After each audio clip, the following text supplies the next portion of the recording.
the big quarterback out of the game? Well, I think it is. The Eagles, you could tell the pregame warm-up was kind of peeking down to 49er end to see who was taking most of the snaps down there. It is Matt Cavanaugh. It's not going to make one bit of difference for the 49ers. It's a Bill Walsh offense. They put the system in on Monday and Tuesday, and Cavanaugh can run it as well as Montana. So Montana will sit down and Cavanaugh will go. Now, the Eagles will probably come out and maybe try to muscle like they did a year ago in the win on the coast, and Wilbert Montgomery is healthy, isn't he? That's what they talked about. They felt that they could perhaps knock them off the offensive line a little bit. They had success in that opening game last year.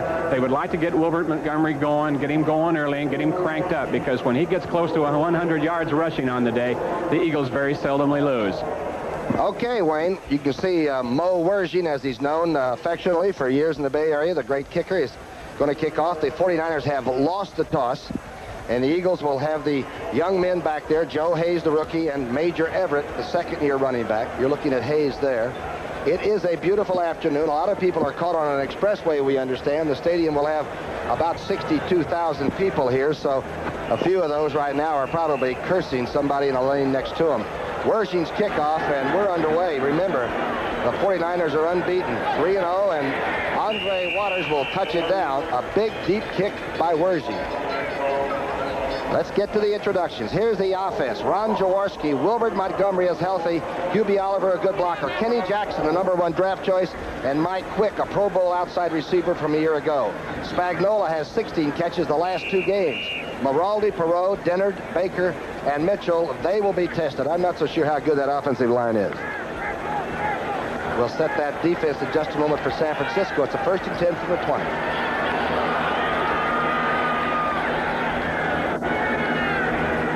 Set offense behind him. Handoff goes to Wilbert Montgomery. Montgomery finds a crack for 7 yards out to about the 27 or 8. Ricky Ellison making the tackle there. Here's the defense, and it's been hurt for Bill Walsh. Lawrence Pillars, Tuiasa Sopo at nose, and Dwayne Board at right end. Board is the class player there, but they're beat up a little bit on the front 3. Buns, Ellison, Jack Reynolds, the old hacksaw, and Keena Turner, one of the great outside linebackers. Mario Clark, Eric Wright starting at right corner. He's back from his knee. Williamson and Dwight Hicks, 2 good safety men. Jaworski on 2nd down and 3. Oliver, the man they call Rockman, is short of the 1st down. Second time in a row now, just straight ahead stuff over there. Wanting to get physical early in this game, as we mentioned. We might also mention that Ronnie Lott is out, will not start this game. That was debatable right up until the pregame warm-ups. He's got a tremendously injured toe on his right foot. Hurt it last week and just really can't go. And he had a little bit of a knee earlier, and he's the kind of person you have to tie them to the bench, right? I guarantee you they got him chained up over there somewhere. All right, it'll be 3rd and 2 as Rockman only gets a yard. Good defense by San Francisco. Montgomery now out of the backfield and flanked to the top of the screen. On 3rd and 2, Jaworski being blitzed in. Flag is down, but Jaworski was trapped inside his own 30-yard line. Good-looking blitz by San Francisco. Pillars got there, too. Was only one back. Hubie Oliver, number 34, back there with Jaworski, so they put the heat on him, and only one guy back there to help Jaworski out pick up, and they were right in his face immediately. We'll bring on our first look, and perhaps a lot of the country's first look at the young punter that will be kicking for Philadelphia, a young fellow named Horan, who has been lighting up boards around the league and press boxes with his tremendous hang time on punts.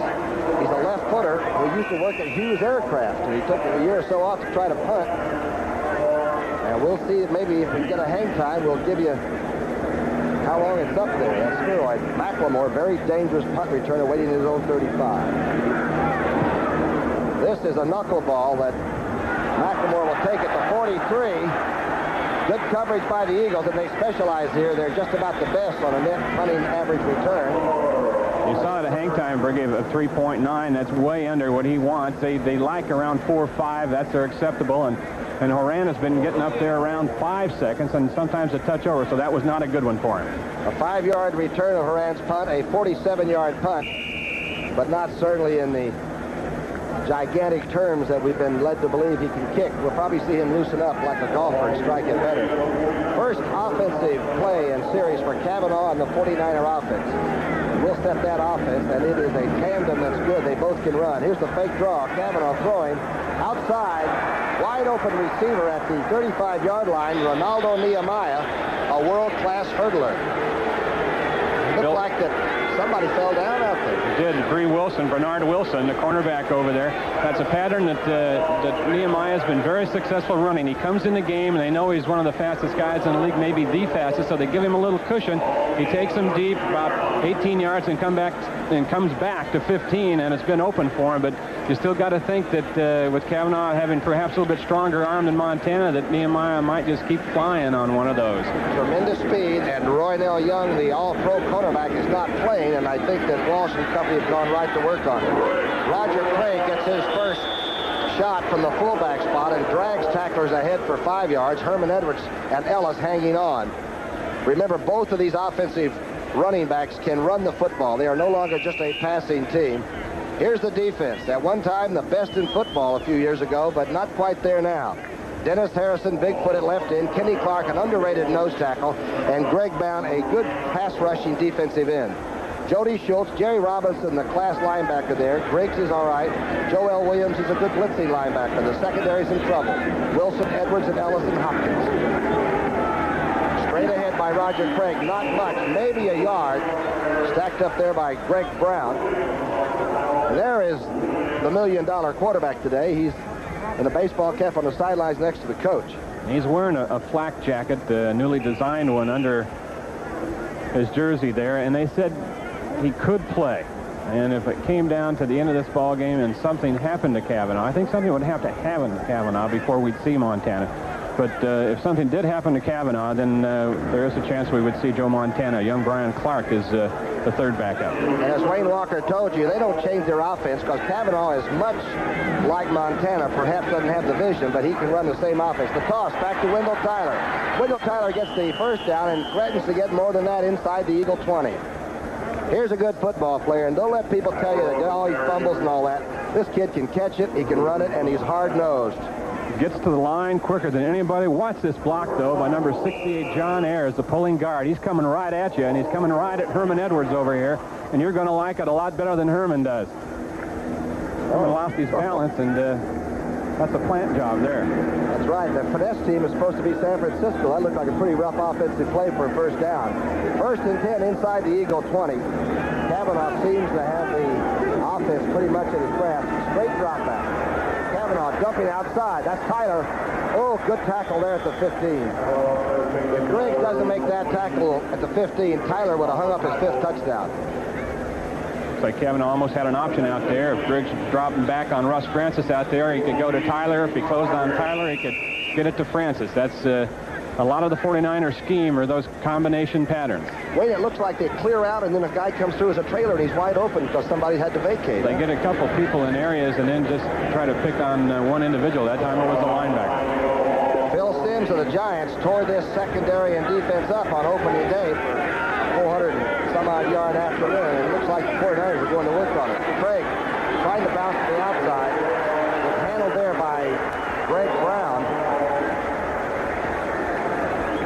Sort of a funny call on 2nd and 5. I think it was designed to go up the middle, and Craig just bounced it out. Joel Williams, the outside linebacker, did a good job over there, and then Brown came to help. For 5 years, from 77 on, when Marion Campbell, the Eagles head coach now, became the defensive coach, this green and white bunch, there he is right in the middle, they held teams to an average of 15 points a game for 6 seasons. And I don't think anybody, including the Pittsburgh defenses at that time, came close to that. They were very good at it. Roger Craig and Carl Monroe in the game now. Kavanaugh on 3rd and 3. Gets away, flips it, just misses Clark, and throws it out of bounds. Good footwork by Matt Kavanaugh in order to get that one off. Had to step over Dennis Harrison, who had some penetration that time. This college team got knocked off here yesterday, didn't Pittsburgh was swept by Temple University here, 13-12. I guess after 6 or 7, 8 years in pro ball, most of your classes graduated, so you don't worry about it anymore. Wershing has not missed inside the 40 in 28 shots. And it's Montana holding out there for him. The quarterback puts it down. It's off to the right. The swirling winds of Vet Stadium have fooled perhaps the most consistent kicker in the history of this game. Wiersje thought the breeze was going to bring it back. And so, if there's an advantage for somebody missing a field goal, it's probably Philadelphia. Bill Walsh in his 6th year at San Francisco. Of course, 2 Super Bowls ago, the 49ers were in and won that Super Bowl up in Detroit. Quite a coach, quite a composed person. Jaworski now with the Eagle offense, his second shot at it. Here's the misdirection by Hubie Oliver, and he loses 3 yards. Didn't fool anybody, and Ricky Ellison racked up Rockman. Young guy there is a hitter. There's 2 Rockmans going after each other. I know that's what they call Hubie Oliver here in Philadelphia, but number 50 there loves the contact. Got a lot of experience last year for a young man in that linebacking spot. He played every snap, basically, on the running situations. I mentioned that he was one of the starters in that game against Philadelphia earlier in the year, and it helped him a lot to have Jack Reynolds come in after 3 games. Hacksaw had like a hamstring problem and came in and really helped him making the calls and with his study habits. 8:53 left in the first quarter, no score, but San Francisco drove the first time they touched the ball. Jaworski hasn't had the first down yet. Going up topside, overthrowing Mike Quick at the 39-yard line. Looked like Mario Clark might have held hands with the receiver part of the way up the field, but that's the way the game goes. Mike Quick certainly thinks so, and so does Jaws, but Clark is, plays that cornerback over there a lot like Ronnie Lott. He's physical. He likes to line up and give him a couple bumps in that allowed 5-yard area, and that was almost like a bump and run coverage for Mario. He's been a starter ever since like he was in the 7th grade. I think he was the #1 draft choice for Buffalo and started up there for a year, so they don't go down a whole lot in quality with him there. Jaworski's offense in the shotgun, they only had 26 yards offense after a quarter against Dallas. They look like they're starting slow again this afternoon. Here's the shotgun throw by Jaworski. Montgomery makes the diving catch for a gain of a half a foot. Tom Homo really made good coverage on it, and Wilbert had to dive to catch it.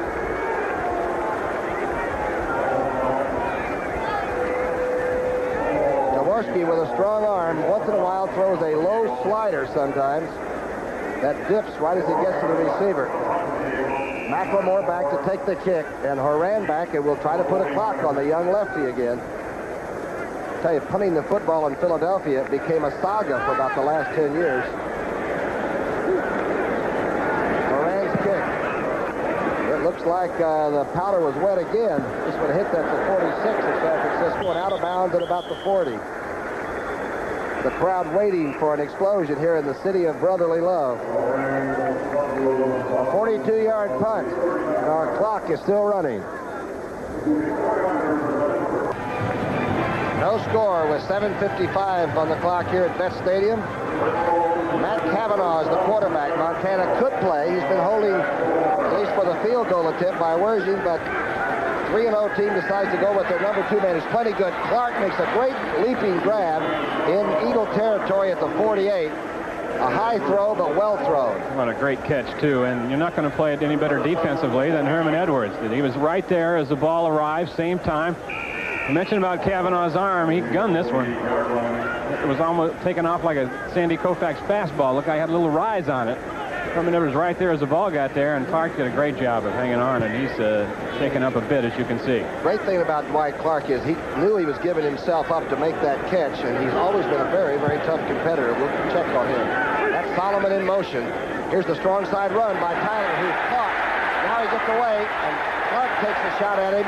He is thrown back to the 45. Jody Schultz, the second-year linebacker, came across very quickly and disturbed that one. Schultz is number 53. Tyler did a pretty good job getting away from Schultz. They call him the body snatcher here because of the way he tackles.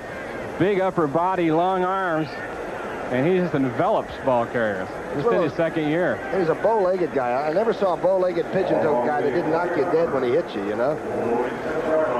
I don't know why. That's a prerequisite. Especially when you tell them they are. Yeah, they do get a little bit irritated, hostile. It's second down. It's 16 to go. Cavanaugh trying to pick up some yardage now. The quick draw with Tyler. Well defensed by the Eagles, and he gets back to the line of scrimmage, maybe. Schultz making another tackle. Scores from elsewhere around the league.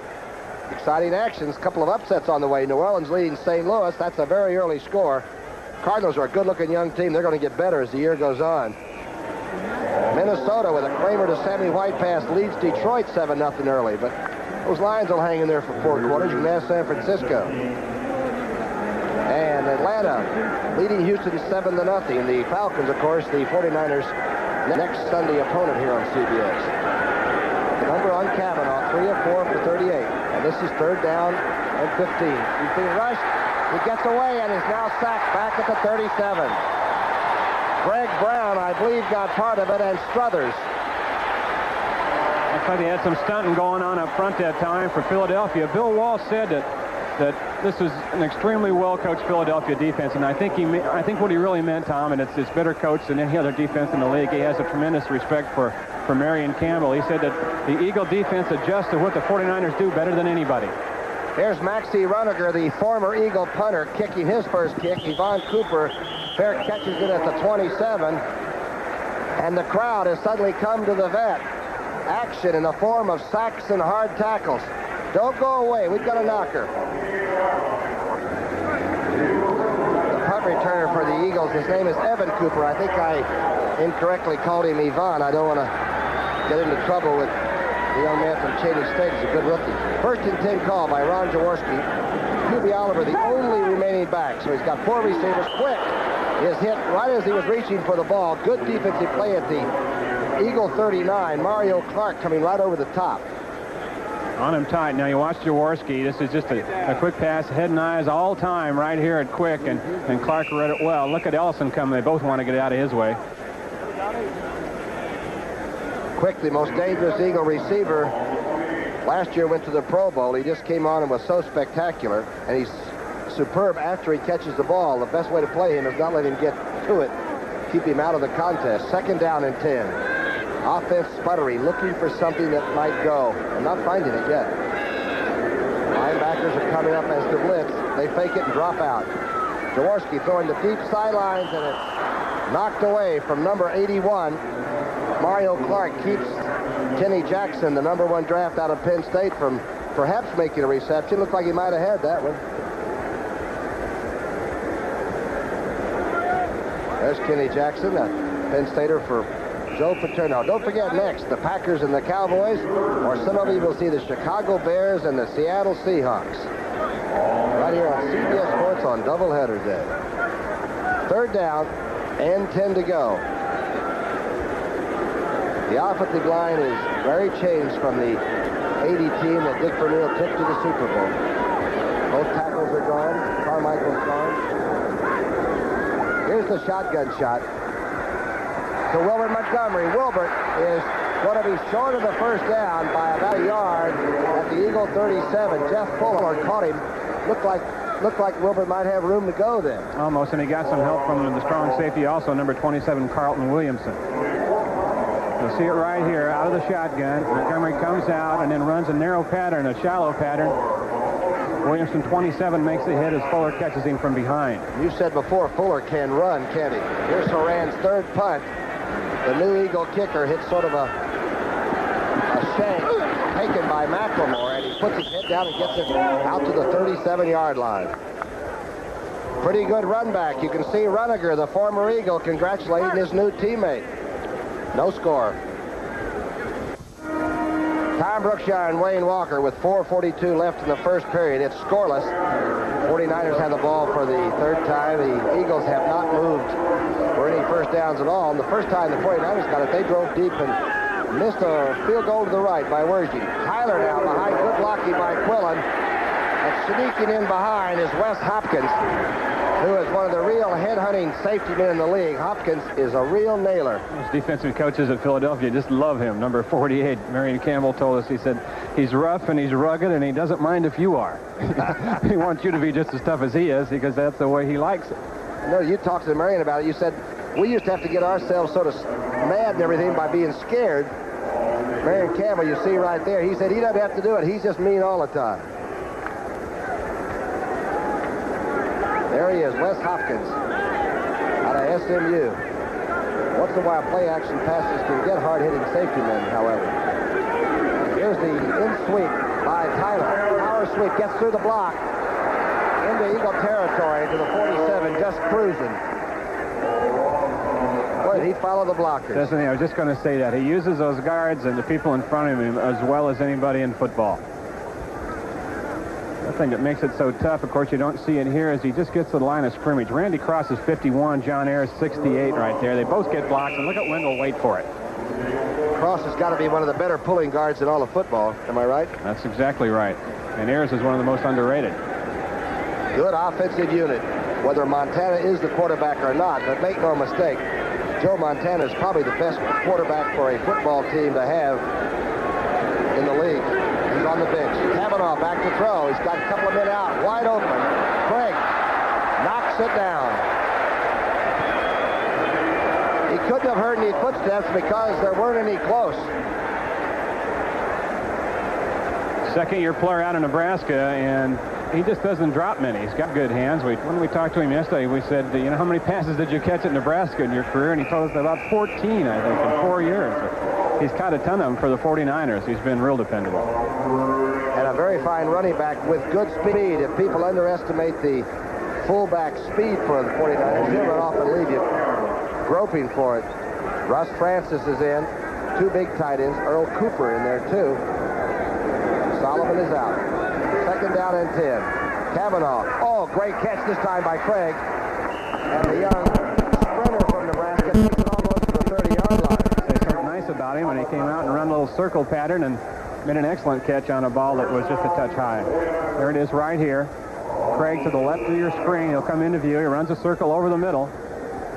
Easiest throw a quarterback can make is that throw right there. When you're a linebacker playing against the back coming out of there, you got to take away that inside and bump them at least, or make them run through you to get inside. That's an easy throw for a quarterback. And they're short distances. You don't have a lot of reaction time on defense.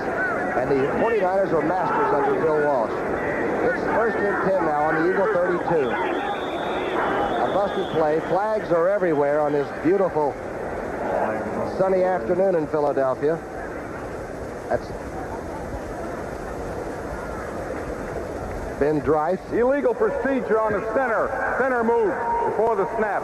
Quillen moved the ball somewhat. Try to get Kenny Clark probably right off his headgear. Very steady player, number 51.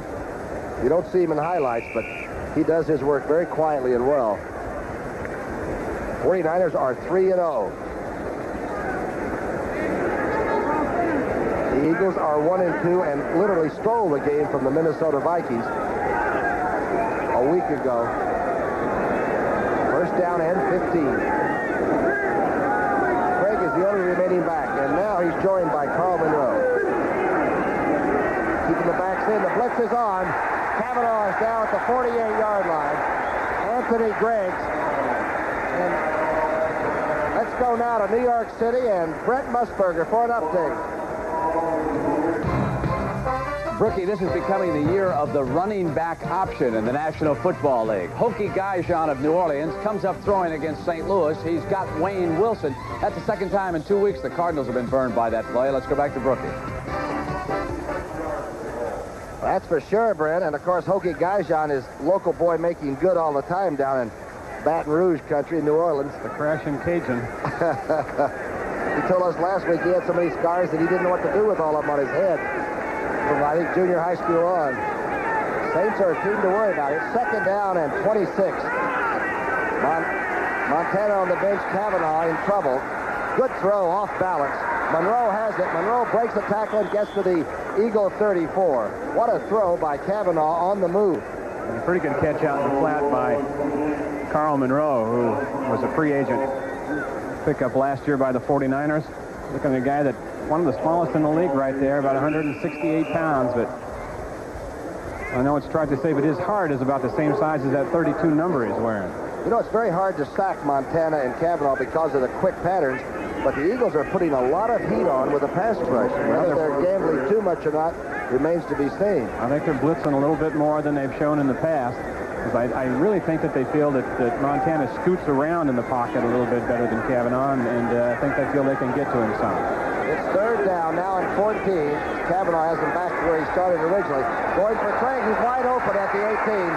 Craig he's all the way to the end zone for a touchdown. The Eagles tried to get him out of bounds and couldn't even do that. Looked like they almost had him close to out of bounds, just inside the 5, but not. But, well, I'll tell you what, that was a great read by Cavanaugh. He looked over and had Craig running with the linebacker, Jerry Robinson. That's where he wanted to go, and we're not talking about a slow linebacker either. Jerry Robinson can run.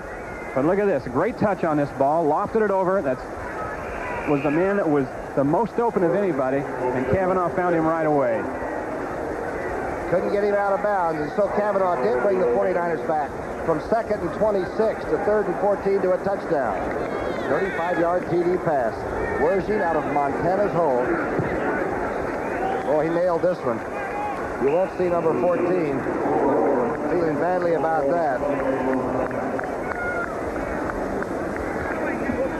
Let's take a look at Jerry Robinson on that last play, Wayne. Well, we mentioned the one that he was the closest to Roger Craig. Robinson right here. There it is right there. Now he's got to turn around and run. And remember, Tommy, you mentioned about Roger Craig's speed. Now look at him put some distance between himself and that linebacker. And Jerry Robinson once ran a 9.9 when he was in high school. So he's one of the fastest linebackers in the league, but couldn't keep up with number 33. Craig got right up on top of the linebacker and beat an all-pro. San Francisco 7-zip. Few people out there think your life's funny. The life of a kicker is, you know, that's the last play. Even the coach gets weight pressure, but not the kicker. Wershing, after a successful extra point, kicks almost out of bounds, is Waters, who is out of bounds. Let's see if he was out of bounds when he caught it. They'll have to kick it again, but if he stepped out of bounds, the Eagles will take over inside their 5-yard line.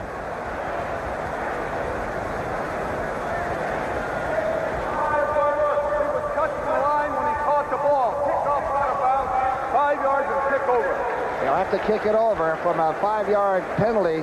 Wershing is trying to say, well, come on, I can't be responsible for center fielders. If they catch it up in the stands, that's their fault.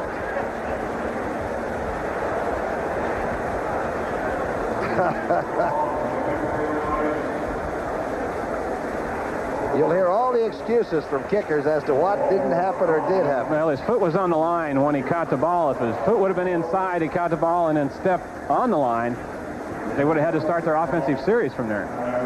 So, yeah, that's right. Ben Agajanian once told me that Septian came over to him once after missing one down in Dallas, a field goal, and said, why'd you miss it? And he said, my helmet was on too tight. There are all kinds of reasons why. Or one day he said that the grass was too long and they were on an AstroTurf field. And a scoring drive, and it was a beauty because they came from a long way back several times. 7 plays, 63 yards, and of course the coup de grace, the 35-yard TD pass, Cavanaugh to Craig. Where's he now kicking from the 30? See those numbers? They're very important in the 49er way of things. They score big early and then have some trouble in the second half. At the 13 is Hayes. Hayes gets a good wedge block and gets out to the 33-yard line. And that kick wasn't quite as deep as Mo Wershing hoped for. Bill Ring making the tackle.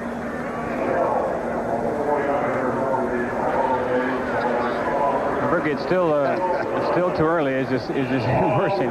It doesn't feel he's off to a good day right now just because he missed one field goal. But the Eagles really haven't had much going, and it's been kind of a grab bag offense for them. I mean, the runs didn't look like they had a scheme going at all on this thing. I kind of feel that they got to start getting settled down and going to Montgomery a little bit more. I mean, if you're going to run him, right? He's the kind of a horse that likes to run wet anyway. Here it is. Montgomery, the great cutback runner, out over the 40 to the 41, just as Wayne Walker said. Let's go to New York City now for an update with Brent Musburger. Brent? Rookie, watch this fake here by Billy Sims and Gary Danielson of the Lions now. Sims goes up over the top. Danielson still got the ball, and he throws touchdown to Leonard Thompson. And now the Lions and the Vikes are tied. Back to Brookie. Well, as we've said, after that opening day, Brent, we feel the Detroit Lions are going to be around late in the year. They're a big, solid football team. It's deeper than before, and they're coming back again today. Danielson, he's the quarterback. 2nd down and 2 now. The Eagles could get their first down. It's going to be close. Wilbert might have gotten by about the length of his helmet. Wilbert Montgomery. First time he ever got a chance to show that he could run. He ran a kickoff back 92 yards against the New York Giants here at the Met Stadium. And Dick Vermeil said, I think I might be able to use him in my offensive game plan. And another thing that I talked about running him early. Now, in the times I've seen, Wilbert play, Tom, if he breaks one early, it seems just pump him up for the whole day. So you got to give him that opportunity in the first 10 or 15 minutes. And the Eagles just do beat the clock to end the first quarter. They didn't get a touchdown. They got a first down. And the crowd roared. It's 7-0 San Francisco. At the end of a quarter, it's 7-0. A 35-yard thunderbolt pass from Kavanaugh to Roger Craig. He had dropped one earlier, and Walker and I decided to stay in there with the young man from Nebraska. Boy, he made 2 good catches in that drive. The Eagles finally got a first down by Wilbert Montgomery on 2 runs, and that brought up a cheer. Wilbert, the remaining back, behind Jaworski. The handoff is Wilbert Montgomery finds his own hole and breaks out to the 44-yard line of San Francisco. He took it inside, and he is so good at cutting that he opened up the hole on the right side and found it. Williamson is slow getting up. Well, that's Eric Wright, I think, number 21, who has been injured in the past and having problems with a knee. In on the hit. And it looks like he may be coming off. Nice staying there. He got that opening series, remember, against Detroit when we looked up and he and Lott were both limping after a couple of plays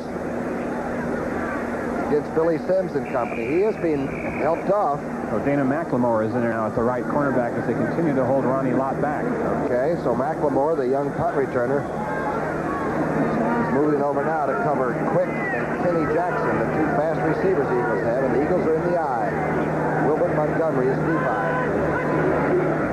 Here's the fake inside. Jaworski with a lot of time. Going across the middle. A jumping grab by Mike Quick.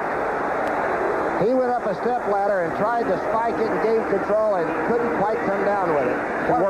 Jaworski had to lob the ball a little bit, had to arc it a little bit because of a real good drop that time by 64 Hacksaw Reynolds. Watch it right here. Hacksaw's back there about 15 yards along with Ricky Ellison, number 50. A good drop by both inside guys, and so Jaworski couldn't rifle it in there. He had to put some touch on it, and it was just a little bit long, so credit to 2 inside guys for that one. Remember Hacksaw, when they used to take him out on passing plays, he went to San Francisco and on to the Super Bowl. Now he's making good drops, just like you said. Here he's talking to Norb Hecker on the sideline. Second down and 10 on the 44. Throw set. Haddix is out of the backfield. Quick takes it up the 28-yard line and dives to the 23. And he is so dangerous after the catch. You've got to rivet him and pin him. A 22-yarder. Tom, it almost seems every passing situation now, Jaworski drop backs and looks for Quick as his primary receiver almost every time. I mean, it's not a bad guy to go to, but it seems you got to mix it up a little bit more than that. We're mixing it up for something right there. Looks like a laser light show. In the second period, 13:37 before half, the Eagles have it going. It's called Mike Quick time. Wilbert Montgomery, the cutbacker, inside the 20 to the 18. Good blocking out in front that time as big Leonard Mitchell, the former #1 draft, pulled from his tackle position. Other scores around the league. New Orleans 10-0 over St. Louis. As Brent told you, it was Gaijan Day down there. 7-7 tie. Danielson with a touchdown pass, and they've knotted it all up with the Vikings, a Central Division struggle of some note. Rams and Cincinnati no score in the second quarter, and everybody wonders where the Bengals have gone after preseason. Atlanta laid it on the Oilers, 21-0. Not even in the second quarter. Jaworski behind that new offensive line. Inside handoff. Montgomery stopped and pinned before he can get started. Tina Turner coming over the back. It's not a bad way to play Montgomery. Get him early before he gets started, before he can decide where he wants to run. You get him bouncing out and running sideways. It's the best way to have those great backs going for you when you're on defense. They get turned up. They get dangerous. What kind of a nickel situation? Will the 49ers come with the blitz? They're deep in their own territory on 3rd down and 5. The 18.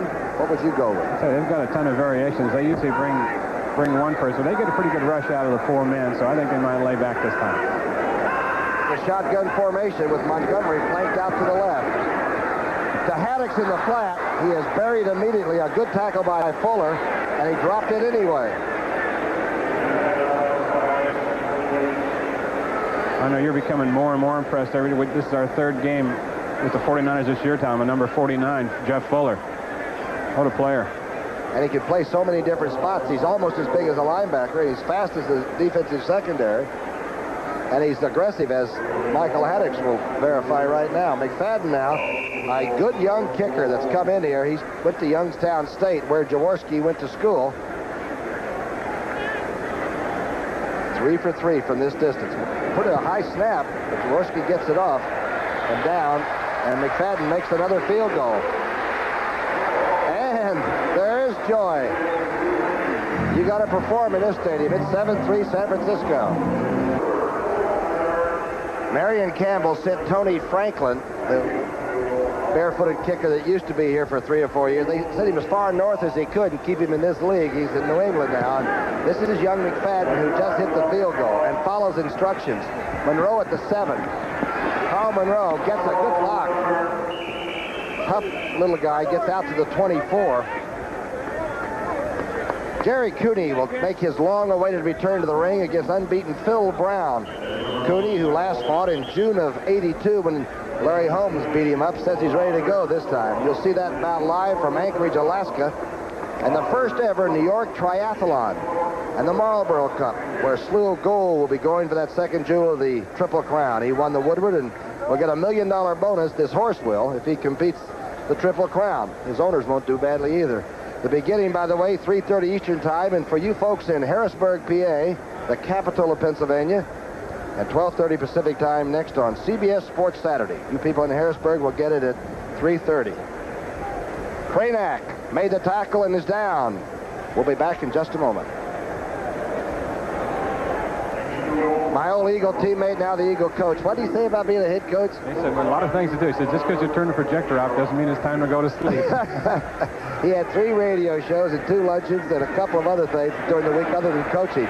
Good pass, Kavanaugh to Nehemiah, and thrown out of bounds by Bree Wilson. Let's go to New York City now and an update with Brent Musburger. Brent? Brookie, the St. Louis Cardinals, if they can keep this young man healthy, Neil Lomax, they're going to be in pursuit of that NFC Eastern Division title all year long. Dumps it off to Earl Farrell for a touchdown, and the Cardinals are coming back against the Saints. Let's go back to Brookie. I think we did one of the first games that Lomax started, remember, in St. Louis a few years ago, and we thought he had all the look of somebody that's going to be a franchise, and he's really helping St. Louis. If he stays healthy, they could be tough. 1st and 10. It's Roger Craig trying to get back to the left side. Remember, the 34 defense was sort of put together by Marion Swamp Fox Campbell. He did it at Minnesota, and he did it with Los Angeles with the fearsome foursome, and then he went down to Atlanta and had Zook and Humphreys, and defenses are the specialty of Marion Campbell. And his offensive situation now is handled by Ted Marcia-Broda, who's tried to use what there is available here, which are lightning receivers. That's Chuck Clausen, the line coach on Marion Campbell's right. Marion gives all the signals himself. Solomon and Dwight Clark. A fake draw by Kavanaugh. He's got time now. He dances and overthrows Francis at midfield. Those weren't happy feet. He was under a little pressure. Just missed the tight end, the 3rd guy. Now, Montana has such vision, he might have picked him up a second earlier. They say if Montana does anything better than anybody in the league, it's get to the 2nd and 3rd guy, and when he feels some pressure, he slides out and gets out of the pocket. As you look at number 16 on the sideline there. Uncanny ability to stay out of trouble back in that pocket and make things happen when it looks like there's a breakdown. Kavanaugh, look at his numbers. Not too bad. 7 of 10 now. And he's 50% on 3rd down so far today, 2 of 4, so this is a big play for the young quarterback. Filling in for a legend. Nehemiah is in there at the bottom of the screen. Kavanaugh being chased out now on the run. Good throw. Francis takes it and takes a shot at the 49, but it's going to be good for a first down. Herman Edwards standing up, the gigantic one. He is some talented individual. Yes, he is. That's a pretty good throw by Kavanaugh. A right-handed thrower throwing on the run and going to his left. He's so handsome and good-looking, though. It'd have been fun to play against him just to give him a shot once in a while, you know? Guys used to tell me that Van Pelt was that way with the Giants, that he was such a good-looking guy to be a linebacker. They tried to run over him just because they wanted to sort of injure him a little bit. That's what Alex Karras used to say about all the quarterbacks. They're all pretty. I hate them all. Well, I'll tell you, Francis can play.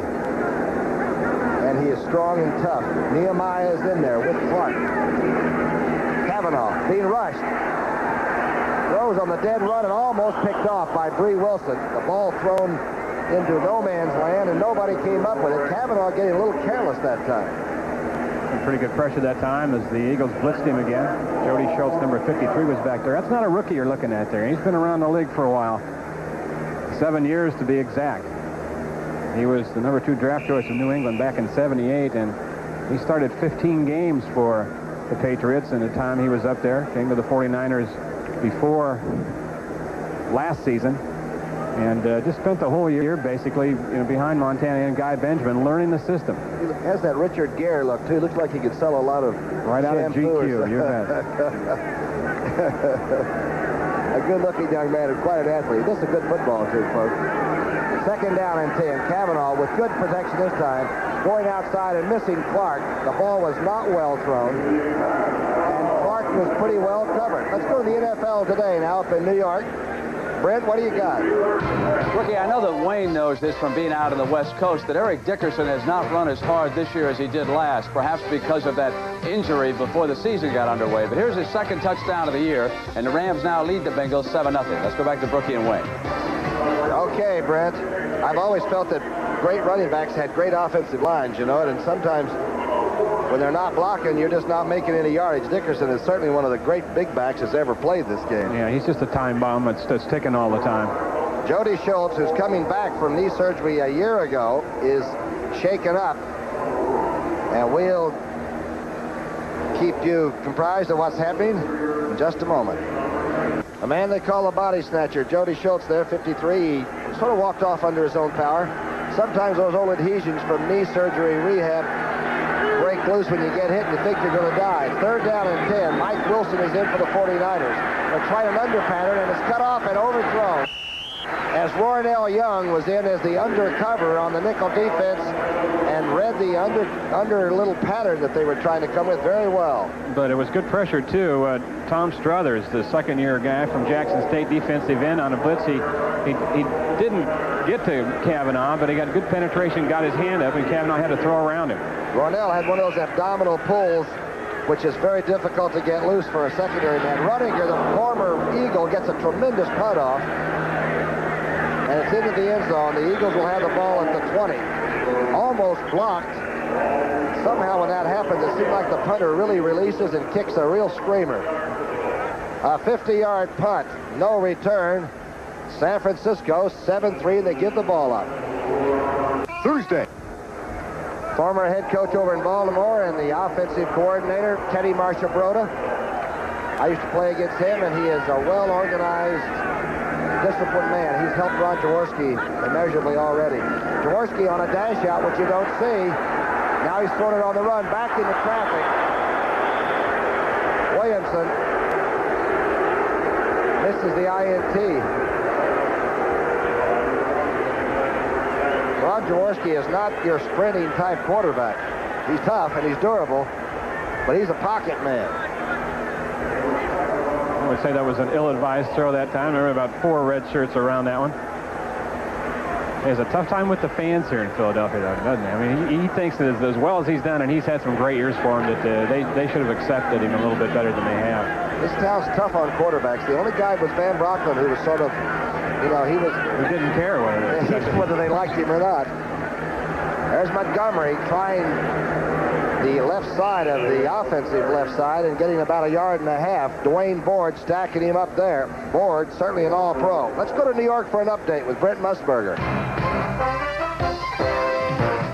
Rookie, watch the flea flicker. Hand off to Billy Sims, shifts it back to Danielson. Leonard Thompson breaks deep. It's a 66-yarder. 2nd touchdown of the day now by Thompson, and the Lions lead the Vikings. Let's go back to Brookie. All right, Brent. I remember Leonard Thompson came back in the opening game and had a big touchdown catch against the 49ers, and he hadn't even signed his contract yet. He still had the pen in his hand. Good team, that Detroit bunch. 3rd down now and 8. Shotgun for the Eagles. Jaworski under a big pressure from the outside. away, and there's a yellow flag down. As number 81 fought for the ball. That's Kenny Jackson. And Mario Clark, and he looked like they made a pretty good scramble for it. And let's see who it's on. They were playing one-on-one over there. Jaworski read the blitz extremely well. Call it against the 49ers, against Mario Clark at the corner. We're going to get a great look at it right here. 29 is Clark, and 81 is Kenny Jackson, the #1 draft choice out of Penn State. 5-yard legal bump right there. Face guarding him here. Turns around like a veteran will. Look for the ball. Got his body in front of the guy and made a great defensive play. I'm sorry. That's an awful call. I watch college games. They let the college people bang and bump and go for the ball. And I just think that's a good football play on both players' part, and I don't think it's a penalty. But obviously I am wrong. It's 1st and 10 for the Eagles. And a darn good defensive play was interrupted. Here's Michael Haddix, the #1 draft from a year ago, stumbling forward to the 46-yard line of San Francisco. Haddix was big and very fast out of Mississippi, but seemed to run in a straight line, sometimes without the ball. Well, he definitely wasn't the tailback type when Wilbur got hurt last year and they had to move him over there. They felt that hampered his progression a little bit. He is definitely a fullback type. 7-yard pickup by Haddix. Inside move. Haddix spins, gets away, battles with some extra effort, and barely makes the line of scrimmage. It'll bring up a 3rd and 3. Jim Stuckey's in there. And if there's one place the 49ers might perhaps be vulnerable, would be the defensive line, where Dean is not there yet and is sort of reserved. And Jeff Stover was hurt in that Detroit game. Don't forget, coming up following this game, the Green Bay Packers against the Cowboys, or the Chicago Bears and the Seattle Seahawks. You in Harrisburg, you'll see, let's see, that must be a different card there. A little bit, got the wrong message to you folks, so I'll just keep quiet for a while. There's Wilbert Montgomery being thrown back to the original line of scrimmage by Keena Turner. Real good tackle by the linebacker. Turner is going to make one big play a game for you, at least one big play a game. He is one of the quickest of the outside linebackers in this entire league, but one of the best, and he just does it Sunday after Sunday for the 49ers. Said his biggest problem getting ready for this game was the new baby, right? Sheena had her nights and days mixed up back in the Bay Area, but thank heavens he had his mother and his mother-in-law coming in shifts to take care of the young Turner. 4th down and 10 now. Moran's kick, pretty good kick. It's carries to the 10. McLemore at the 10. McLemore run out of bounds at the 24-yard line. Darby down quickly to force the returner out. It's 7-3 with 5:57 left before half. I came across a crazy statistic. It said that any team that started out 3-0 since the 16-game season came in, they had a 70% chance of winning the division. I had no idea that 3 in a row was that important coming out. Here's Craig, trying to get the outside, fumble out of bounds. A good hard tackle there as Bree Wilson came up along with Griggs, and somebody got their head in there, and the ball popped out. That was Wes Hopkins, the hitter we told you about earlier. When a ball comes out like this, it means somebody got a helmet on it, more than likely. Let's watch. Hopkins is the guy we said was tough, and that helmet right on the ball, and Craig was lucky he was near the sideline because that would have been up for grabs if they'd have been out somewhere in the field. And now you know why we said what we did about number 48, Wes Hopkins, second-year player out of SMU. Hopkins went out of bounds. The ball went out of bounds. And the great thing is that Craig probably doesn't realize what all is being thrown at him until he has one of those days he sees the movies on Monday. 2nd down and 13 to go. Ball's on the San Francisco 21. Kavanaugh, a lot of time, dumps it right out to Craig in the flat. Craig to the, probably the original line of scrimmage, about the 24. Bree Wilson was there. What are the numbers on Kavanaugh so far? Looks like he stepped in and has the game plan pretty much in touch. They said one of the things that really impressed him this week was his consumption of the game plan, Tommy. That Montana's really good at that, and he stepped in and just handled the thing just the same way. Kavanaugh, of course, in replacing Montana, they say that by Friday, Montana has the 110 different plays and the ready list committed about as well as any quarterback they've ever seen. There are the numbers on Kavanaugh. And we're not at halftime yet. Third down and 10. Across the middle. Tyler to the 29. And the Eagle defense is there. Monroe made that catch, coming out of the backfield. Yeah, that little tough guy, I'll tell you, he took a pretty good shot from Ray Ellis and broke one tackle. And you're talking, as I said before, about 168, 170 pounds right there. Now Runniger will be in to punt. And Evan Cooper is back. Cooper with nobody back there, but it's almost blocked from the outside. And Runniger unloads it to the outside, and it takes a Philadelphia bounce at the 47-yard line. Waters, number 20, almost blocked Runniger's punt, and the crowd roars their approval. They're the cheerleaders for the Eagles. Certainly not a 1-2 record for these beauties. You've got to be unbeaten. Philadelphia, beautiful day, 61,000 on hand, and Jaworski battling with his Eagle team that's probably outmatched, but they're not going to be outfought. That's what they said. 7-3 San Francisco lead. The I formation fake. Jaworski, with a lot of time, dumps it to Montgomery. Wilbert is eaten up by Keena Turner at the 44-yard line. What a tackle by number 58. He just inhaled Wilbert. Scores from other games. Washington taking it out on New England. Looks like they're back for a long run, doesn't it? 10-0. Redskins leading before halftime. Detroit now with 2 touchdowns, 14-10 over Minnesota. The Vikings may have shot that one early. And here we said 7-3. 35-yard field goal, the only Eagles points of the day. 2nd down and 3. Jaworski going outside. Off the knee of Quick. Michael Quick caught it on his knee pad. And Mario Clark almost fell over. He couldn't believe the ball popped out.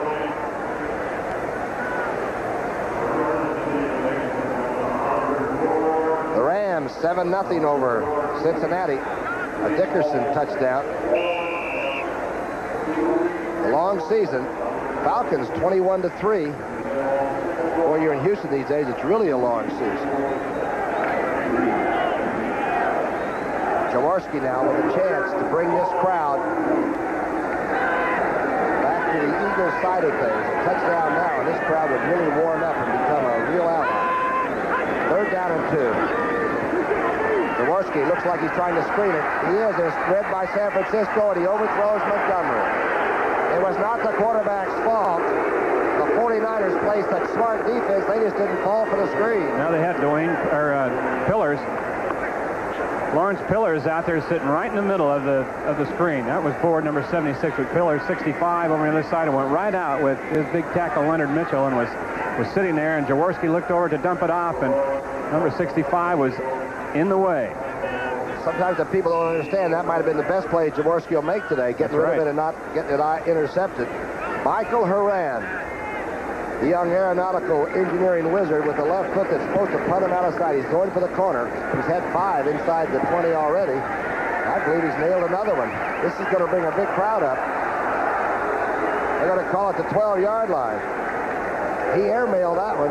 Aerodynamically sound, that kick was, being a mechanical engineer for an aeronautical company.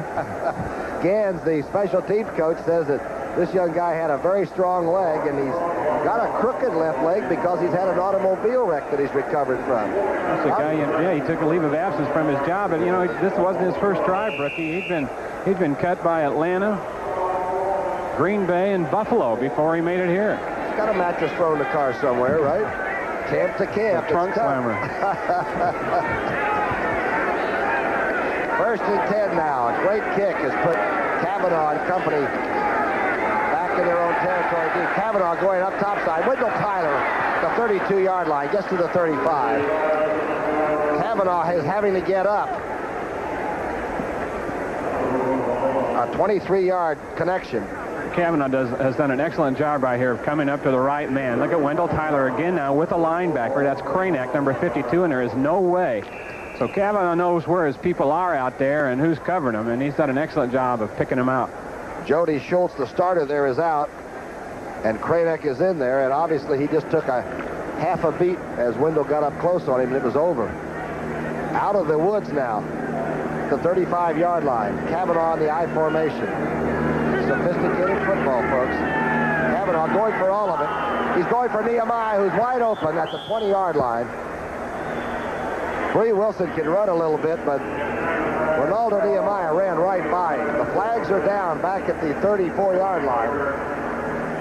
Boy, can Ronaldo go into that fifth gear. Well, they set that one up, too, didn't they? They threw short to him. Holding against the Niners. They threw in that medium range to him, you know, around 12 yards. A couple times early, he'd go down about 18 yards and come back to 15 or 12, and this time they just sent him on the fly. As we mentioned, they might. Cavanaugh, if he has anything, has a stronger arm than Montana and can airmail it downfield. He got a pretty good shot there from number 71, Ken Clark. That's the kind of shot right there that Montana got hurt by. You know, Nehemiah, a person that can run like that, they get up next to you, and it's almost like a high-performance engine sort of humming. They're not really exerting much. Bob Hayes going by me once. I wasn't covering him, and I'll tell you, I was going across Bill, and I heard it. I didn't see him.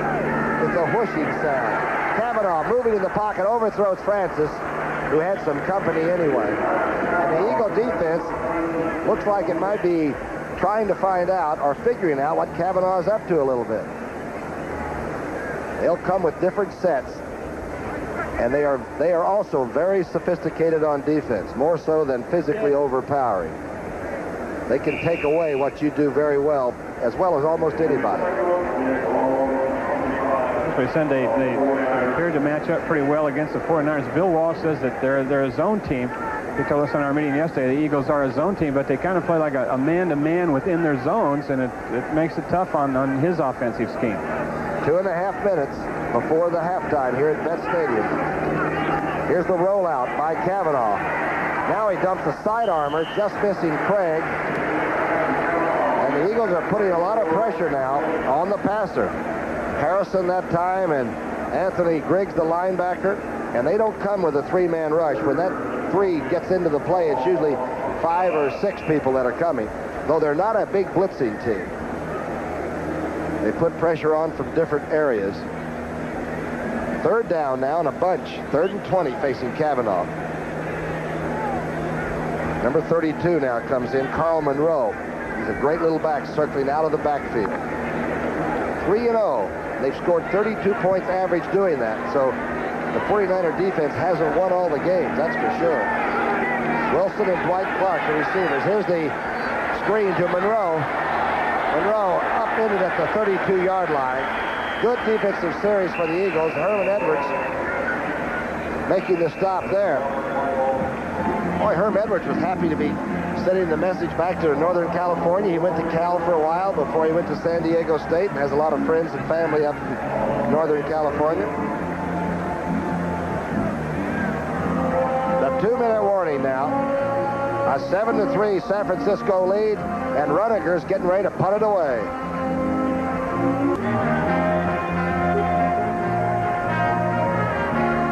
.139 on the clock. Rudiger will be punting. Jaworski doesn't have a lot of passing yardage yet, does he? No, he doesn't. He's just 4 of 12 right now for 38 yards, and the Eagles have had that problem this season in the first 4 games, because you've got to include this one, of really only getting their offense cranked up in the second half. Jaworski missed, I think, 10 passes in a row last week against Dallas in the first part of that game. So he's streaky. He can get hot on you, but most of his streaks here in the last, or at least the start of this season, have been on the negative side. The trouble that Jaworski might be having is that his line is young, and it's inconsistently young. And he's lost a Pro Bowl tackle, Sizemore, who's on the sidelines with a bad shoulder, and Stan Walters, who's now broadcasting the Eagle games, is retired. So 2 young tackles, you wonder where you're going to get it from time to time. And I think he's been a little bit, walking on eggs in the pocket a little bit too much. He's a tough guy. I've seen him take some tremendous shots from linemen, and they're having some trouble with the clock. When we get to the 2-minute warning, somebody's hand must have dropped over on the go switch, because it's going to run itself out. They'll run it back up to 2 minutes. Just wanted you people to realize that we're not doing triple header commercials on your subject. So that Jaworski, though, has had some fantastic years, really. In 80, he had 27 touchdowns and only 12 interceptions. Well, you know, when you think about it, you can name, you know, Fouts and Montana and maybe Dan Marino now and maybe one or two more. But then after that, you know, Jaworski's got to be right there. Highest paid Eagle player of all time. Rudiger's punt, a tremendous kick by the former Eagle. Ball hitting at the 18, taken at the 10 by Cooper. Cooper gets to the sidelines and then does a little running out of the bounds area, which isn't too bad either. Don't forget, back in the New York studio, the NFL Today, and next after, of course, our halftime, after this game, will be the Green Bay Packers against the Cowboys, or the mean, undefeated Chicago Bears against the Seattle Seahawks. Yeah, I want to see some of that one. I want to see Walter Payton and Franco Harris getting it on nose-to-nose in that one. 58-yard punt there by Rudiger. I'm sorry, Brookie. It's okay, good punt. I'll tell you what, he's coming off with a smile on his face, huh? Yep, I just wondered how much information Walsh and company were able to get from him, and since he had been with the Eagles for 3 years and had known all the personnel and some of the things they like and don't like. All depends how many meetings he went to. You know, sometimes those kickers don't have to go in the offensive and defensive meetings, but I'm sure that he told them some things about some tendencies and new people like Kenny Jackson, perhaps a wide receiver. You know, how fast is he really, and those kinds of things. Walsh might have given him sodium pentothal and made him give the answers whether he wanted to or not. We're just kidding, of course, but this man has always been a textbook coach. I'm talking about Bill Walsh. He helped Fouts, they claimed, out of San Diego. Fouts says he helped him more than any coach he's ever been with. And Kenny Anderson still calls him on a regular basis just to say hi because he owes a lot to this man when he was at Cincinnati. And Montana is his man. He said he is the most complete quarterback that he has ever worked with. That's quite a compliment. Jaworski in shotgun now on 1st and 10 with less than 2 minutes to go. We're not sure exactly how much time because the official clock is on the field. Here's Mike Quick at the 25. Quick. Let's see, it's about the 35 before he's forced out. As Homo does the job there. Hey, Mike Quick explodes after he makes the catch. He seems to get longer and taller. Well, that's exactly right. You know, you say, well, what does Mike Quick run a 40 in? Well, probably around 4.6 or something like that. But when he gets to 40 yards, he's picking up speed. He's a thoroughbred. Big hurdler from North Carolina. Rookie year, he's average. Next year, he went to the Pro Bowl. This is his 3rd year, and he's humming again. 3 timeouts left for Philadelphia. And they trail 7-3. Jaworski going for a long one, and he has an open receiver at the 22-yard line. That's Kenny Jackson. Jackson got up on Eric Wright. It got a little too close, and he had to really wait for the ball a little bit. Yes, but you know what happened? The AstroTurf got to Eric Wright. And you're going to see him stub his toe, Eric Wright, about 5-6 yards before Jackson makes this catch. See if we can see it right here now. Watch Eric Wright. He stumbled right there over that seam, and that kept him off the ball. At the mound, huh? Right. A 44-yard strike, and Jaworski had to duck a blitzing linebacker that was just on his right side before he made the throw. Here's the young man that Joe Paterno thinks about as much of as anybody he's ever had graduate and leave Penn State and go on to the pros. He always wanted to be an Eagle. I know that there are young men around that have Dallas as their team that they love to watch, or the Rams, or San Francisco, and for some reason he said he always wanted to be an Eagle. That made Marion Campbell very happy. Marion said he's going to be a good one. He said he's got a way to go. He's got to get stronger, perhaps a little bigger. How Marion put it with us, he said he can't let anybody take the hamburgers off his plate. Your old friend, the Swamp Fox, has got some good sayings, I'll tell you. He's coming up at halftime. Don't forget the scores and highlights with Brent Musburger and Irv Cross, our old buddy back in New York. And the legends of the game, the piece that I like so much that Irv is doing such a great job on. Ray Nitschke. What'd you guys in Detroit call him? The Skull. The Skull. He was a pirate before there was even a Raider organization, I'll guarantee you that. All that at halftime here on CBS. Marcia Broda and Marion Campbell now, the offense. Your defense has done the job, Swamp Fox, and now your offense needs points. A 7-3 San Francisco margin. 1:20 left on the clock. It's now working. Shotgun. There's the inside handoff to Montgomery. Montgomery getting outside. The flags are down. It looks like they're going to call Petey Perot for perhaps holding. Montgomery may have gotten a couple of yards and inside the 20. That's a quick San Francisco defense, though, isn't it, Tom? And when he turned around the corner there, it looked like he had something going, and then all of a sudden, a bunch of red shirts showed up on the scene. Remember when San Francisco did this to Dallas in that catch game out there, the playoff game, when they started running against that prevent defense that Dallas threw up? Well, the Eagles were probably keyed them in on that a year or so before. 26, 10-yard penalty. Haddix, number 26, the back coming out. Go one step further. Now, Wilbert had about 190 yards against the Cowboys in the last game of the year, in a playoff game against Dallas, and most of it was against the Dallas nickel. Caught him in that nickel, and they block people that aren't ready to take on blocks. The time left, as you can see, 1:20. The ticker is now working. Let's have a water clock here at the vet. It's first down. And 20 to go after the penalty to Haddix. Eagle shotgun. Jaworski, well, they want a touchdown bad. The splits is on. Jaworski reads it, gets it to the receiver.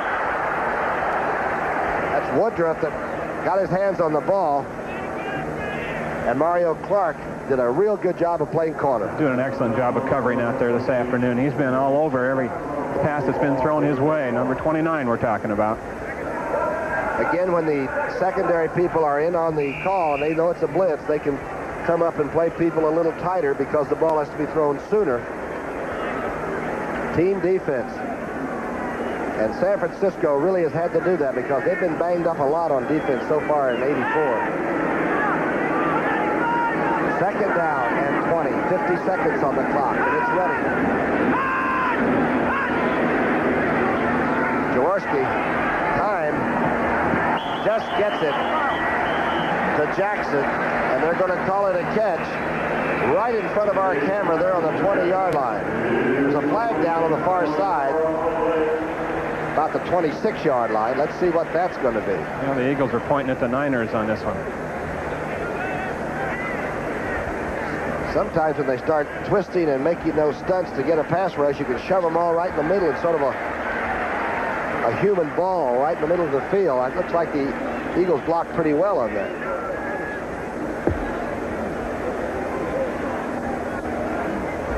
Defense number 65 was lined up in the neutral zone. Decline the penalty. It's going to be third down. Lawrence Pillars tried to take no man's land away. That's supposed to be the length of the ball. You're not supposed to be there, but you and I both know that it looks like everybody's in that zone from time to time. This time they caught Lawrence. Declined by the Eagles. The Eagles still have 3 timeouts and 30 seconds. Montgomery is flanked to the bottom of the screen. Jackson and Quick to the top. Jaws. Knocked down and underthrown in the end zone, intended for Kenny Jackson, and Mario Clark knocked it down. The ball was underthrown. And there's another flag on the field. This one's at the 14. We're now charting where the flag drops. Defense, number 79, lined up in the neutral zone. That's a 5-yard penalty and third down. Stuckey this time. Well, you'll see what will happen so often is the offensive tackles in pass blocking situation will try to get as much room between them and the defensive end, and the line will bow back, and those defensive ends will crowd on up there. Sometimes the tackle's feet, if you'll look down on the line of scrimmage, half the time you'll see in a passing situation, like this one, it's a sure passing situation. The offensive tackle's feet are further in the backfield than the quarterback's. Boy, they are mad, too, those defensive ends, when they get caught for that. This time the Eagles took the penalty.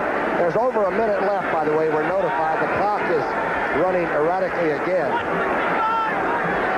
It's a shotgun, and we know it's third down and about 3.5 to go. That we're sure of. Jaworski gets it off. A diving try by Spagnola. Was it a catch and a fumble or no catch?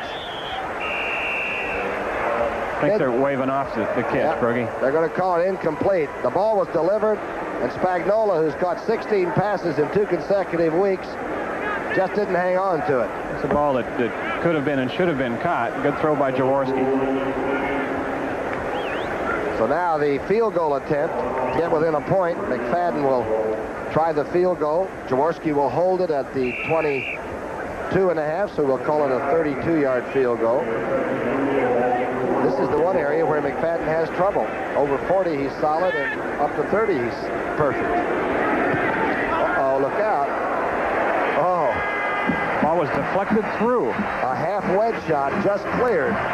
Somebody got a hand on it, but it still went through. Let's take a look at it again, and we'll watch Paul McFadden right here. Good surge by the 49ers. Here's the kick. And it was hit, but can't tell who hit it, but someone deflected it, took the spin off it, and it kind of knuckled right through the goalpost. And only Wergy will understand how good that feels to see it go over. A week ago, yeah, a week ago it happened to him. To see it go on through after you hear that thing hit by somebody's hand must be a shock indeed. Now the Eagles draw within a point, but they would really like to have had a touchdown. It seemed like they sort of had tempo on that series and self-destructed, so to speak. Well, the officials become a very big factor, don't they? Late in the quarter or the half or at the end of a game. Bill Walsh on the sidelines with Francis. Ask that man there and then talk about that Washington playoff game last year. He'll tell you that the officials do become pretty important. So, here's the kickoff by McFadden. This is a short kick. It's going to be a good run-back kick. It's Derek Harmon. Harmon's going to get to the outside. He can go from Cornell, friends, inside the 40-yard line in a hurry. The Eagles came down and got caught in the middle of the field, and Cooper barely got him out of bounds. It's a good call by you, Brookie. Short kick, and he got it going forward with momentum, and then bounced it out to the left. The Ivy League Player of the Year last year from Cornell. 49ers spotted him at a prospect camp. Their scouting organization brought a lot of people up to Seattle, where several of the teams were looking at guys, and they liked him a lot. Liked what he did in the drills, and they could catch the ball, and brought him in. Maxie Vaughn's up there. He's made it, yeah. Our old linebacking friend's coaching up there. I like the 49ers because everybody sort of fits into the total puzzle picture, you know, like you've just seen. Everybody makes a contribution. Here's Wendell Tyler dancing, and he can moonwalk right through a hole. In fact, a lot of people think he's one of the few backs that can make a cut at the line of scrimmage and not lose any speed. The 49ers call a timeout here to stop the clock, and they're the only ones that know how much time is left because the clock on the scoreboard here is not working or keeping it on the field. This is where Ben Franklin flew the kite and discovered electricity and everything else, and we don't have a clock that works here in this stadium. It's rather embarrassing.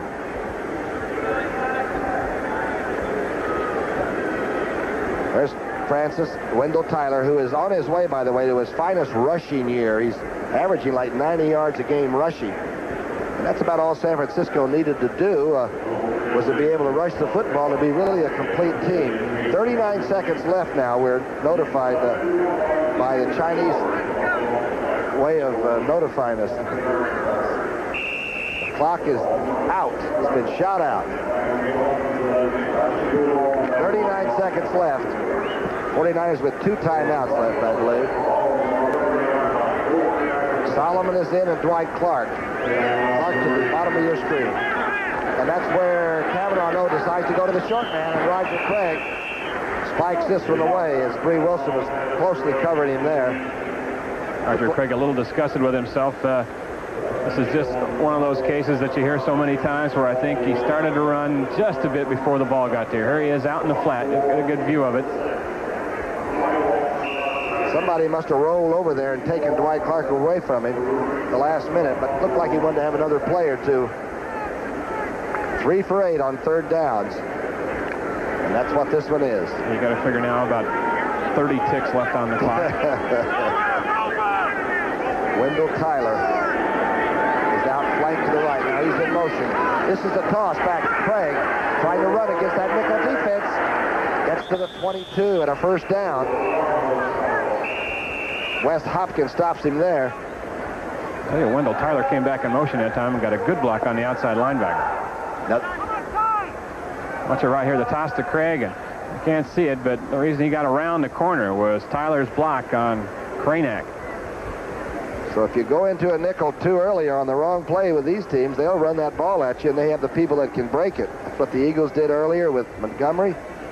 They're the numbers on Roger Craig. Nice young man, isn't he? Boy, he really is. He fits into our program. Had a sensational rookie year last year for the 49ers. San Francisco now with one timeout left. Of course, they have the kicker, one of the great consistent kickers of all time, Ray Wershing over there, Mo, who would love to be called in, make it 3 points, but Walsh is probably going for more than that. And the Eagles have really straightened themselves out in the second period and are playing at least even with San Francisco.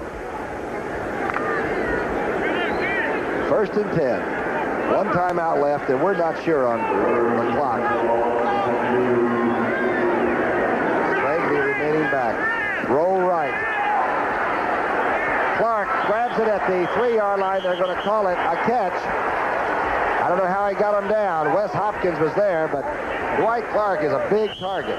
6'4", and I don't think he did get him down, but I think what they're going to call is he would have come down in bounds had not the defensive back pushed him out. Let's see, it's a good throw by Cavanaugh. Rolls out right, throws on the run, watch the feet, one in, and I guess they would have said it. Clark would have got him down, but Herman Edwards knocked him out before that second foot could get down, and Cavanaugh likes it. Pretty close call. You bet. I'm not so sure he could have gotten his feet down unless they're size 16 triple E's or something. Well, you and I played defense. We're always going to feel that way. Cavanaugh now 13 of 22 for 182, and of course the touchdown pass to Craig. Good throw there on the run by the number 2 quarterback. Now what a great feeling to have that you can bench your all-pro Super Bowl quarterback Montana because of injury and come out with this young man and still play so well.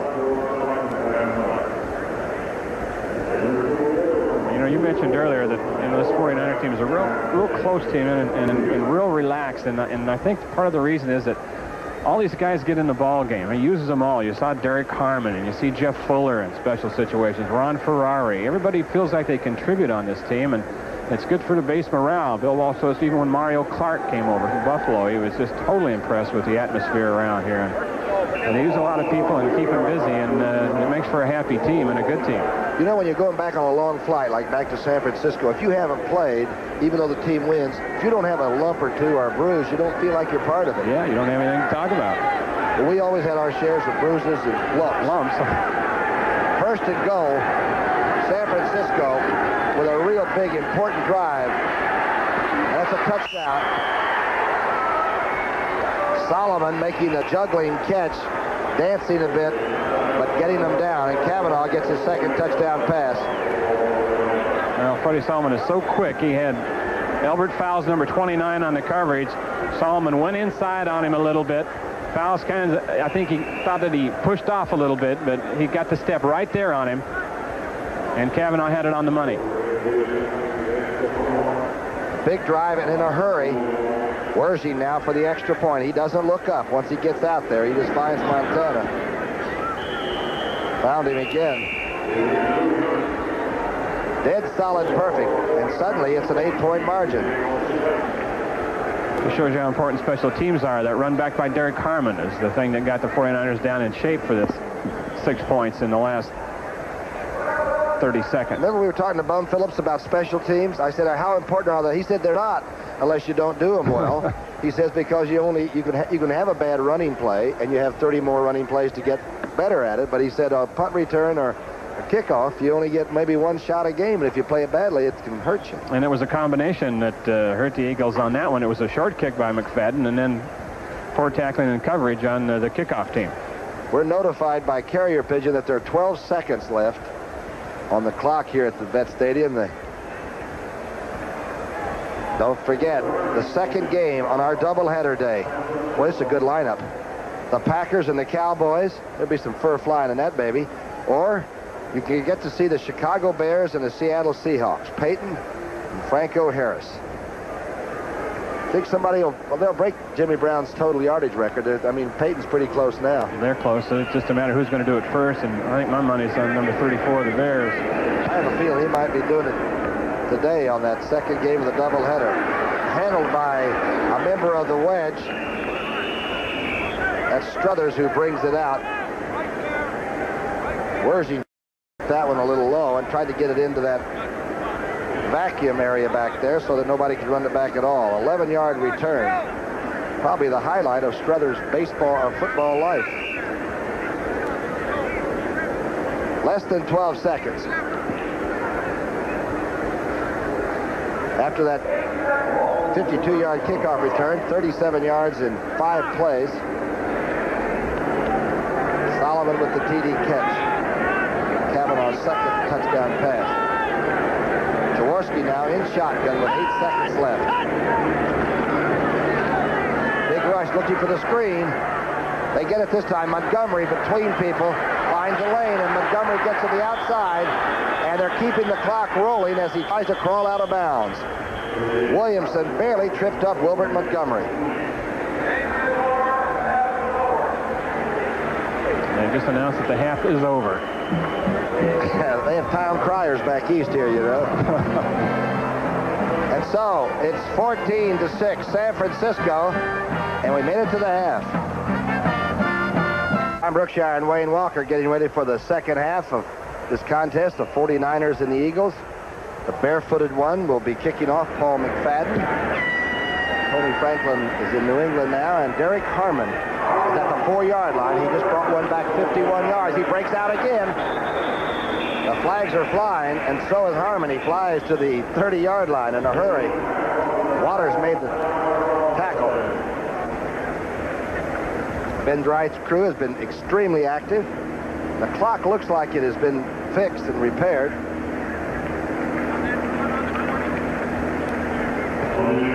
Derek Harmon right there, rookie that looks like he got dinged a little bit hauling that thing back. Number 52 on the receiving team.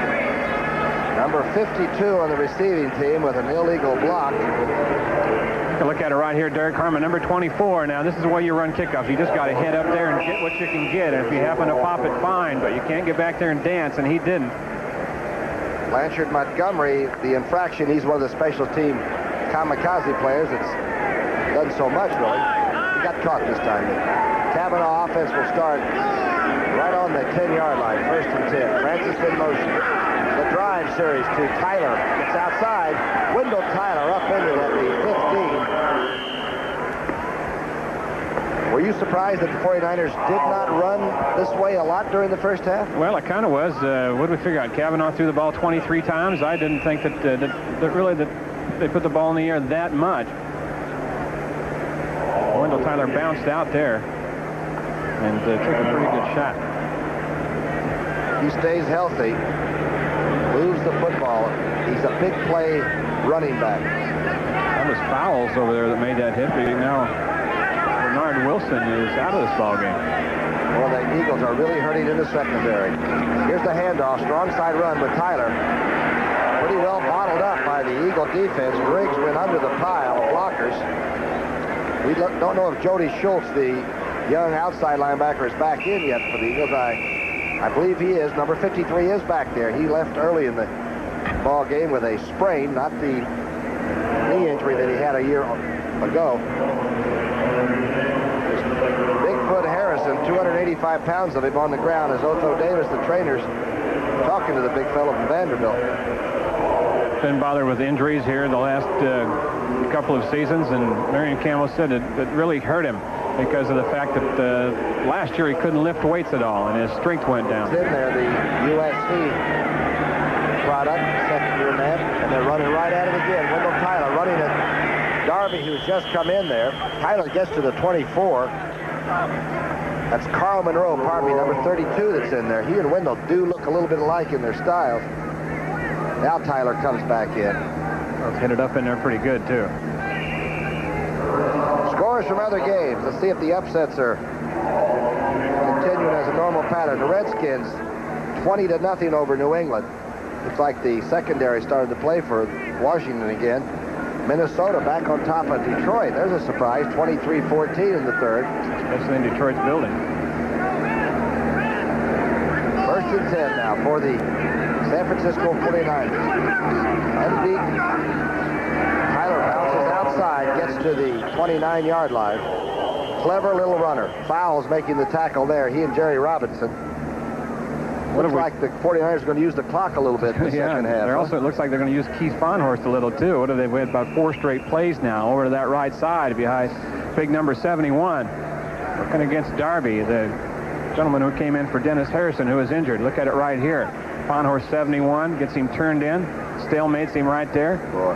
And you don't do it much better than that. Technique, and he's still a very physical player, too. Fahnhorst, if he doesn't go to the Pro Bowl this year, you know, he ought to pick it down there when they have the game in Hawaii or wherever it is. Kavanaugh, inside handoff. Good defensive play because Tyler was really getting it underway on a quick trap up the middle. He followed Craig in there, and it looked like Greg Brown came down from the backside and made a heck of a tackle. 11:55. You can see the clock is now ticking. It looks like something from the USS Saratoga that's up there, but that is the stadium clock here. 3rd down and 2 to go for a first down. The crowd is very, very quiet on a beautiful afternoon. The Eagle offense has had a couple of spurts. A long catch by Kenny Jackson from Jaworski, but other than that, it's been praying something will happen. Kavanaugh now doesn't get the look he wants and calls timeout. Very intelligent way of checking yourself before you make a mistake.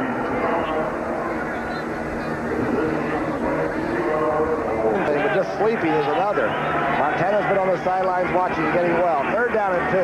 Tyler on the toss makes it. He's to the 44-yard line, and they're going to call a face mask as the flag flies. Bernard Wilson holding on there. Weak side toss play, and number 26 makes it happen so quickly. 5-yard face mask on number 22. 5 yards. Inadvertently grabbed. You take anything you can.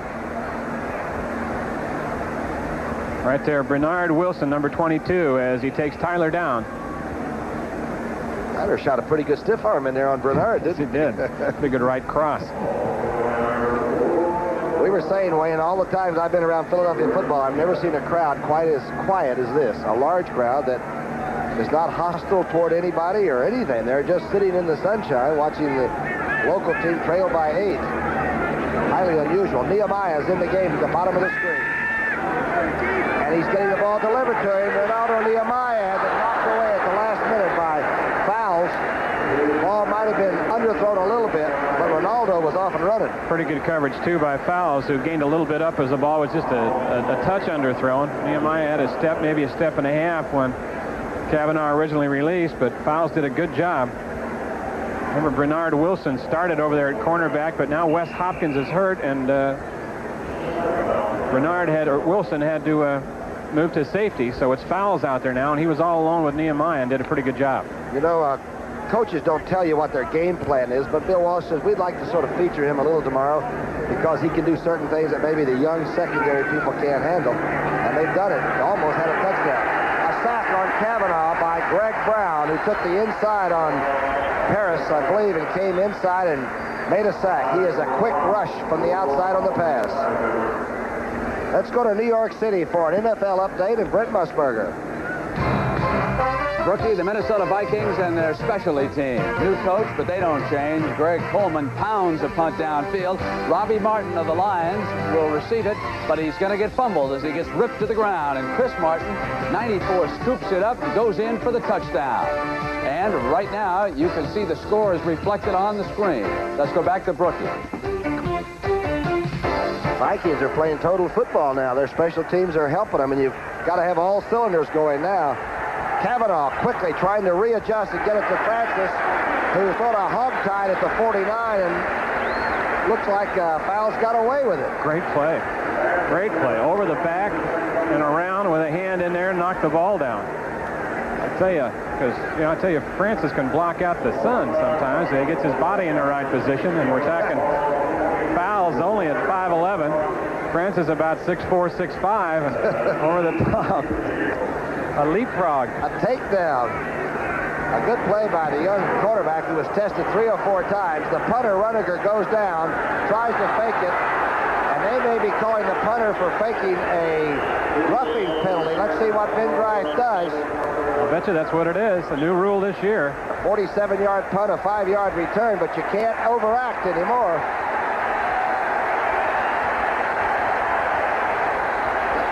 They're going to have to get them in. That's a personal foul on the kicker for trying to draw a penalty. Yeah.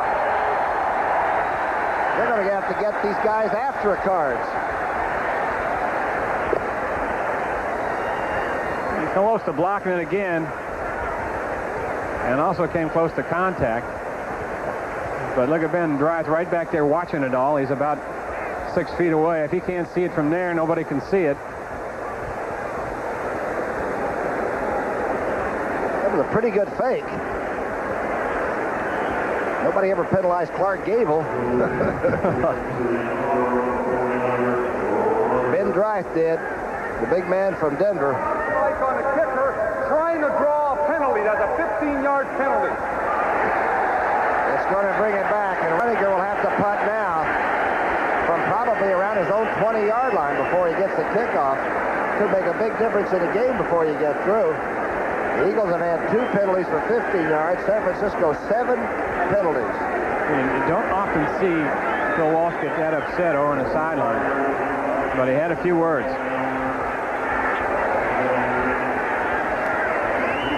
He probably asked if it's all right to fake giving the ball to a fullback and give it to the halfback. His upset is one of Mike Ditka's good days. That's right. Reniger did not get a good kickoff this time. Taken very quickly by Cooper. And he is stacked up. And there's a flag down at the 40-yard line. Tempers are flaring. The officials, including Ben Drythe, are trying to keep control of it. A 34-yard punt, a 7-yard return by Cooper. Nothing is tougher than being an NFL official. The Zebras Number work for it. 59 on the receiving team, illegal block on the back. Number 59 on the receiving team. That's Joel Williams, I believe, the linebacker who peels back on that. So now to offset what possibly was overacting, I don't know what else we can call it, the officials have stabilized the situation here in the third period. 10:23 left in the third, and the flags are flying. It was 5-0 back in 1952 under my old coach later, Lawrence T. Buck Shaw, but Bill Walsh, the man you saw, has them 3-0 coming out of the gate in 1984. And that's pretty decent. Here's Jaworski off the hands of Jackson, or Wilbert Montgomery, probably number 31, not 81. I don't know if the sun is coming right over the roof into Wilbert's eyes on that, but that went in and out. Third quarter is the one where you want to get on top of San Francisco and beat on them a bit. Hubie Oliver and Wilbert Montgomery in the backfield. Quick. The dynamic receiver is to the bottom of the screen. Kenny Jackson to the top. They're going to throw it. This is the outfit. Second down 10. Jaworski on a straight drop back. Oh, he got some rush right in his face, and Spagnola would have had to make a tough catch at the 44. And Jaws that time had somebody reaching right over the blocker to get him. Stuckey, I believe, was the one exerting the pressure. Let's go to New York City now for an update with Brent Musburger. Rookie, here's the play of the day so far. Los Angeles Rams, Ron Brown, the Olympic gold medalist, breaks free. Watch the circus catch on the toss by Kemp. And the Rams go ahead 14-7. What a play. Let's go back to Brookie. Of course, the Rams right in this division with San Francisco, New Orleans, and Atlanta. And there are a lot of football games yet to play. 3 games does not a season make. Here's the attack with Jaworski going outside. Good catch by Kenny Jackson, who came back to catch the ball and protected it like a cagey veteran that time. 15-yard reception. Out of the shotgun now, and this is a long throw by Jaworski. Downfield a good ways because they had 10 yards to go for the first down, and then across the field, and he had a lot on it. Eric Wright, number 21, was there defending. But it was executed almost perfectly. Some of the rookie mistakes that a person like Jackson has been making is not protecting the ball and putting it away. That time he came back to catch it, so it looks like he is learning. The Eagles with a little bit of a move inside. Hubie Oliver. A quick draw that maybe gets a yard and a half or so. What's the story on Fred Dean? Is he just incommunicado? Is he out of the picture completely for the 49ers? There hasn't been much talk about any movement in that situation. Of course, Dean they had a contract with the 49ers and decided he wanted to renegotiate it. He didn't show up, and they have him on the did not report or involuntary retired list or whatever it is they call it. And I imagine that there is some dialogue, but we haven't heard much in the last 10 days or so. There's a 4-down lineman rush coming on by San Francisco right now. He would have been a part of that. There it is. Wilbert Montgomery breaking tackles and gets inside the San Francisco 40. There's your steady diet if you're an Eagle rooter. Give it to 31, and the tempo of the offense seems to come up. Just going to say, this will do a lot to lift an offense right here. Subconsciously, it helps the offensive lineman to know if they can just get a guy a seam or a crack right here, he's going to do this with it. He's been their bread and butter. Peter Perot down in front of Wilbert Montgomery. The quiet man. He always let his ball carrying do his talking for him. A very humble, shy person that can really mobile. 1st and 10, handoff. Hubie Oliver now on the quick trap up the middle to the 31-yard line, and suddenly the Eagle fans and the team are coming up. I was going to say that crowd is up off their hands right now. At least they got them. They're putting it together a little bit. Scores from those other games. The Rams, with that speed they suddenly have now, 14-7 over the Bengals in the 4th. Minnesota 23, Detroit 21. Don't bet on that one. At 2nd down 2 right here. Eagles with some ginger now in the offense. Handoff. Montgomery waiting for the Perot block. Steps through a couple of tacklers and gets the 1st down on his own. Jack Reynolds had to tackle him sort of from behind. I'd say that was a good tough run to get the 2 yards and more. Carlton Williamson did a good job of coming up. The strong safety, he was there, took on a block and made a pile, and Wilbert run right through it. Wilbert's like Walter Payton in that respect, that when you make the contact, that's when he starts to work. Walter always would do that. They'd get into the big lineman, and then if the lineman thinks it's over, and that's when they're just starting to fight. Montgomery with 49 yards on 10 carries.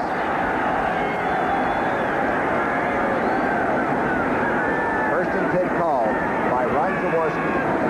Best Eagle drive, really, of the afternoon. Knocked in the air and caught by Kenny Jackson, then dropped. The ball was spiked by a couple of 49ers. Jack Reynolds and Dwight Hicks, I believe, might have been involved in it. The ball went 30 feet in the air. Brookie, on every one of these short drop passes, Jaworski's been staring down the receiver. Did the same right here. Kenny Jackson runs a turn at about 6-8 yards.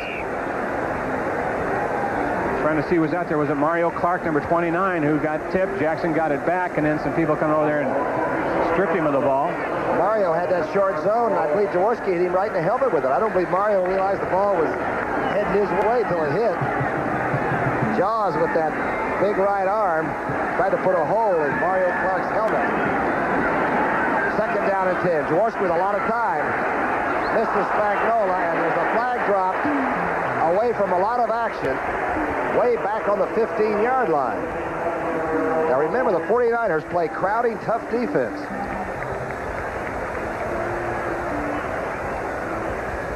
Illegal contact, number 49 on the defense. That's a 5-yard penalty, 1st down. That's Jeff Fuller. Illegal contact. That might mean anything. It'll be an automatic 1st down, of course, and the movement of the sticks. 8 penalties against San Francisco. They're a pretty intelligent team. That's unusual. That's a lot for them. 1st and 10 on the 22. Crowd beginning to sit up a little bit. The Eagles got something going.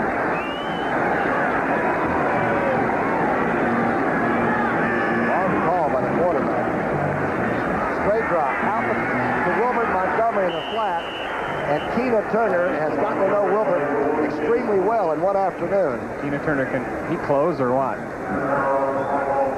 Cleveland 10-7 over Pittsburgh in the 3rd. Washington now with a touchdown scored by the Patriots. Keena Turner had not had a chance to play against Wilbert because Montgomery did not play a year ago at Candlestick against his team. Kenny Jackson and Mike Quick are flanked to the bottom of the screen. There's Tina Turner. What a linebacker he is. Montgomery is out, split to the right side, the top of the screen. Jaworski. In and out of Mike Quick's hands. Number 53 was waiting for him to come into his zone, Milt McCall, and Mike Quick might have seen the linebacker. See number 53 McCall, Ricky Ellison also in there. Watch him. He's going to make it tough for anybody that wants to come across that middle, running a short pattern. He played the ball pretty well. And then McCall got the shot. Took his legal shot. Quick trying to run between those office buildings called linebackers these days. That McCall is some specialist. He got 3 sacks, didn't he, against the Skins on a Monday night appearance. He was coast to coast. Third down now and 8 on the 20-yard line. The shotgun. Jaworski's got a lot of time. He's got an open receiver. It's out of Quick's hands. Mike Quick had just gotten behind Dwight Hicks, and he is slow getting up. He had a bad case of the flu all week. He said, don't worry, Sunday I'll be there, but this looks like he came down in that hard end zone. Right here now, he had Quick running a quarter over on the right side. He had Wilbert Montgomery over on the left. If he would have looked at the other side, Montgomery was wide open. This one was here. Quick goes up, gets his hands on it, and would have come down with the touchdown, but couldn't hold on, and he is still down over in the corner of the end zone. 69 catches a year ago. So you have to understand what a force he has become on the Eagle offensive plans. This will be a 37-yard field goal attempt by Paul McFadden. Quick last year had 1,400 yards, went over 1,400 yards in pass reception yardage. That's the best in the National Football League since Don Maynard back in 1967. So you could say that Quick had a gigantic season for the Eagles last year. Came in here with 13 catches already, and he's getting double teamed and has allowed Spagnola to have a lot of freedom in making his catches. They're still administering to Quick, but they've moved him off the playing field. And McFadden now will go ahead and take his field goal attempt. There's a good sign. He is standing on both of them. Yeah. 5 of 7 from this distance. 38-yard attempt. Jaworski's the holder, don't forget. Uh-oh. San Francisco claims the Eagles center is the one that caused them to jump.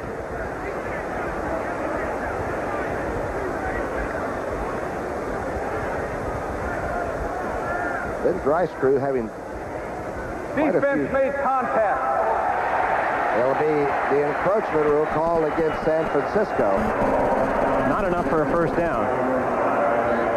It will just move the field goal attempt to the crowd wants Marion Campbell's offense to go for it, but they're going to go for 3. 9 penalties against San Francisco.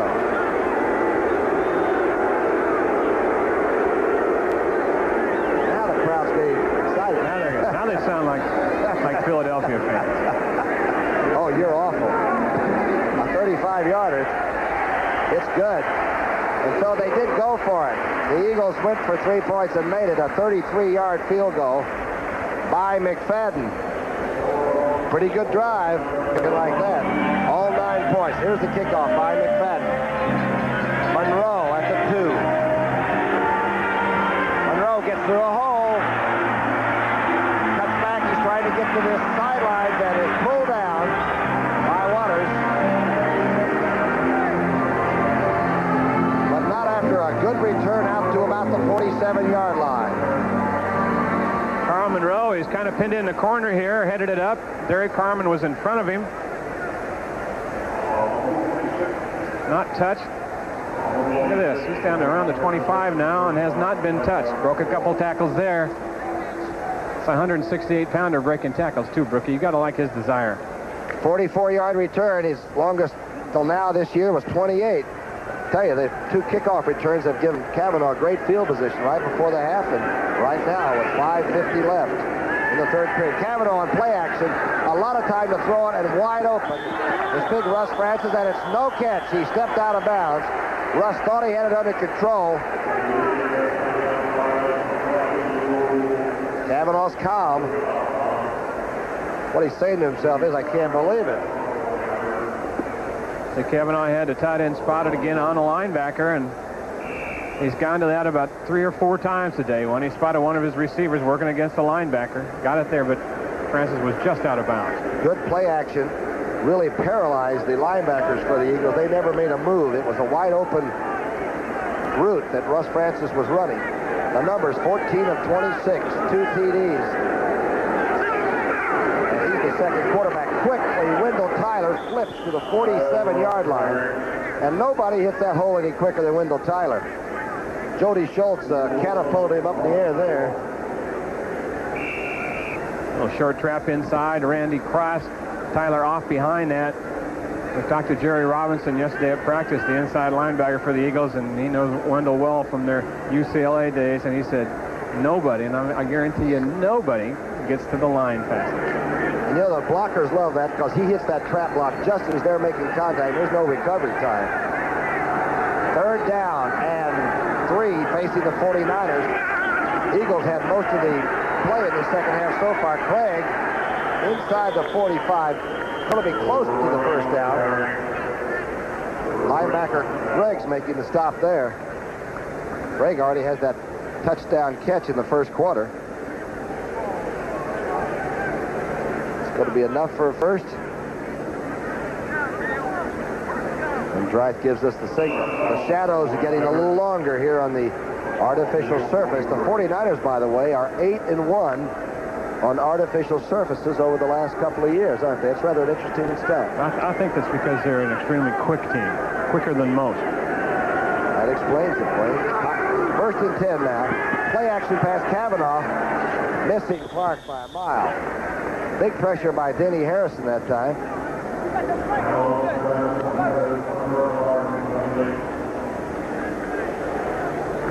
Don't forget, coming up next, it's a doubleheader day for CBS Sports. The Green Bay Packers against the Cowboys. That's been a great series for as long as I can remember. And you might see Chicago going against the Seattle Seahawks. The Bears' defense is completely madcap. Interesting that when Vince Ferragamo got hurt for the Rams tried to get Danny White from the Cowboys, and Tom Landry said, no, sir. Maybe he's not quite sure about that other quarterback down there. Mike Wilson is out flanked to the top of the screen. Cavanaugh is 0 for 4 in the second half. Misdirection handoff. This is Craig, and he is slammed back by Jody Schultz. Schultz is a great story, I tell you. From East Carolina, this is his second year. Marion Campbell, the head coach here at Philadelphia, came out to watch Temple play East Carolina, and he said to one of his friends on East Carolina staff, do you have a good pass rusher? And he said, well, we do, but we're not sure whether he's going to be big enough to play in the NFL. And Swamp Fox Marion right there took a look at Schultz and said, I like him. And then watched him in the game and liked him more. So here he is, and doing a good job for him. 7 for 13 on third down, San Francisco, and the Fox knows this is a big defensive series right now. It's 3rd and 12. 3rd and 12. Cavanaugh, straight drop back. Is the rush there? Cavanaugh intercepted, in and out of the hands of the safety man who stepped in, Ray Ellis. John Frank, the rookie, really made a fine play for the 49ers that time, and a quick adjustment, and there's a flag down back around in the Cavanaugh area. But Frank really did a good job of preventing that from being an interception. Offensive holding, number 68, decline a penalty, it's 4th down. But very important, an INT at that point is much different than being able to kick it away. You bet. Here it is now. Cavanaugh back to throw down the middle. I wasn't sure who it was that had the ball in his hands. But watch as we see Cavanaugh right there go down, and wanted to see the other end of it, but we won't. Maxie Runniger, the actor, is back into action. He really airmails this one and goes into the end zone. 14-9 is the score. 3:23 left in the third, and I think this is going to be a barn burner. But worried, this is the kind of game that could sneak up on you, especially when you're 3-0 and on the road. Jaworski is 10 of 35 for 136. 1st and left-hand toss. Back to Montgomery, who's going to throw it. Montgomery throwing the option for Mike Quick. Quick has it knocked away. Dwight Hicks, a great play coming from center field. And coming from nowhere, Montgomery did throw a little spaceship, a good tight spiral. Quick almost made the catch, but Hicks gets the cigar. Couldn't have been a better throw. Really couldn't have been a better throw on that halfback option pass. But Hicks came a long way from center field. The toss here, and I tell you, they do a pretty good job of selling this. Wilbur doesn't belly back much at all. Look at Ellison trying to go over the top, and he rears back and lets it go, and this ball is right on the money. Hicks can be the saver. It's juggled, and he's right there. And Hicks, of course, I know he comes from Michigan, but he also comes from Pensacola, New Jersey, right across the river from Philadelphia. And the Eagles cut him. Here's Hubie Oliver staggering out to the 24.5-yard line. The last cut 3 years ago, maybe it's 4 years ago, Dwight Hicks was the one axed by this team. He went on to San Francisco and obviously has found a home. And Hicks was a draft choice by Detroit in '78. He was cut there, went to Canada, came back, was here with the Eagles. They cut him. He's found a home out there with San Francisco, and he's been solid. All-Pro, Pro Bowl. Played the Super Bowl. And won. Third down and 6, a big one. Jaws is 1 for 9 on third down conversion. Not a very nice number. Jaworski going for it all, going for Kenny Jackson. In and out of Jackson's hands at the 37. Let's see what the call is. Oh, Wilbert Montgomery, 31. Wilbert almost had that one put away. He does have acceleration. Yeah, isn't that amazing? You can do that with your running back, and he's got that 9.6 speed that he had in college, and you can put him out there at wide receiver. In fact, you know, a lot of times he said perhaps that's where he'd prefer to play, out there at wide receiver. But in all of, you know, fairness to Jaworski right now too, Bergie, he's had about 6-7 balls dropped on him. That was catchable. Horan now with a punt. Dana McLemore. Remember his 55-yard return against Detroit. He's a very good return man. See what kind of pressure they put on the left footer. It's a pretty good kick. Fair caught by McLemore at the 35-yard line, call it. 49ers defense holds. There is a flag on the 28-yard line of Philadelphia. 42-yard punt, no return. But the flag continues to plague San Francisco. 57 on the receiving team is holding. Post-possession foul. 10-yard penalty from the spot right here. So the 49ers will just start from a little deeper in their own territory. They maintain possession. Walsh must be wondering what is happening to his team today. Don't forget, next weekend on Sports Saturday, Jerry Cooney will make his long-awaited return to the ring against unbeaten Phil Brown. Yeah. Cooney, who last fought in '82, that was when Larry Holmes beat on him like a drum, is ready to go, he said. If he can remember how to climb through the ring ropes, he'll probably be okay now. You'll see this bout live from Anchorage, Alaska, the first ever New York Triathlon, and also the Marlboro Cup, where Slew of Gold is that horse that might end up with the Triple Crown and win that extra $1 million for this stable. 3:30 Eastern Time for you in Harrisburg, and 12:30 for the people on the Pacific Coast. Sports Saturday next weekend. Quick draw. Wendell Tyler fumbles the ball, but he's on the ground. Obviously, the defensive players are going for the ball a little bit on Wendell because that's what the reputation says he does.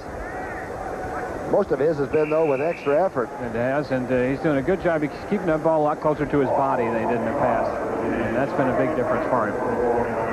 57 yards for Tyler. There were times when he'd be struggling for yardage, and that ball would be waving out in one hand, and somebody would bat it away and strip it away from him. But he's concentrated on it. Kavanaugh must protect against the interception or the turnover now, because the Eagles are sort of waiting for that to get them started. Quickly out in the flat. Craig takes a shot, still makes a couple of yards, but not much. Good defense as Ellis and the Eagles circled him up. You hear the pads cracking out there in the flat that time. We told you this might be a physical game from the start of it. And it has been that. Scores from other games. St. Louis back up on the Saints by a digit, 21-20 in the fourth. Superdome must be rocking. 23-10 Redskins. Well, holding on a little bit now. They better not take that one too lightly. 21-19 in the fourth quarter. Both Buffalo's having a tough time. Eagles play them in a couple of weeks up there. Third down and 5. Kavanaugh, the slant, overthrows badly. Dwight Clark. Not even close. Herm Edwards there, and I believe that was a waste pitch. And now Rudiger will get some pressure. The Eagles will say, well, we've got him falling and doing things. Let's put the pressure and see if we can block it. Can't trust the Swamp Fox.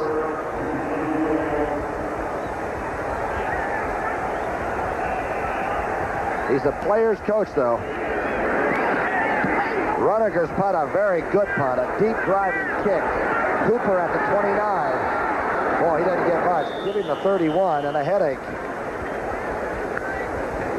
Crowd is beginning to get into it now. You can almost feel the tension in the stands. A 41-yard punt, a 3-yard return. Little time left here in the third quarter. 34-second show on the clock. And Tom, you said that this will be one of those games that can sneak up on you. And I think we're going to have a pretty good show in the fourth quarter. I think it's going to get a little wild. Well, Leonard Toews, the owner that I've known for so long, got up at the Maxwell banquet here in the city and guaranteed the fans or promised them a victory over San Francisco this week. And the player said, that's good if we can figure out where Leonard's going to play. That's right. Strap him up. Let's go. But I think if you own a ball club, you should have the right to do whatever you want to do and have some fun with it. Wilbert Montgomery, being chased to the sidelines, somehow gets to the line of scrimmage and a yard. Stuckey was the final person, but Ellison and 2 or 3 others got stand-up shots at Wilbert Montgomery, who can't be over 206 pounds. Plays hurt and plays well. Well, you know, he said he feels pressure this year than he has any time in his career because he didn't play a full season 2 years ago because it was a strike year. Last year he was out, I think, he played in 5 games and really only started 1. So he said, I'm probably stronger right now than I have been since I was a rookie. Good call. That's the end of the third quarter. The score is 14-9 San Francisco. We now pause for a word Balboa came from, and they love fourth quarter football. And the man in charge is Ron Jaworski. If he wins, he'll be a hero tomorrow in Philadelphia. A cutback by Wilbert Montgomery. Stopped and straightened up and now gang tackled. May have gotten the line of scrimmage.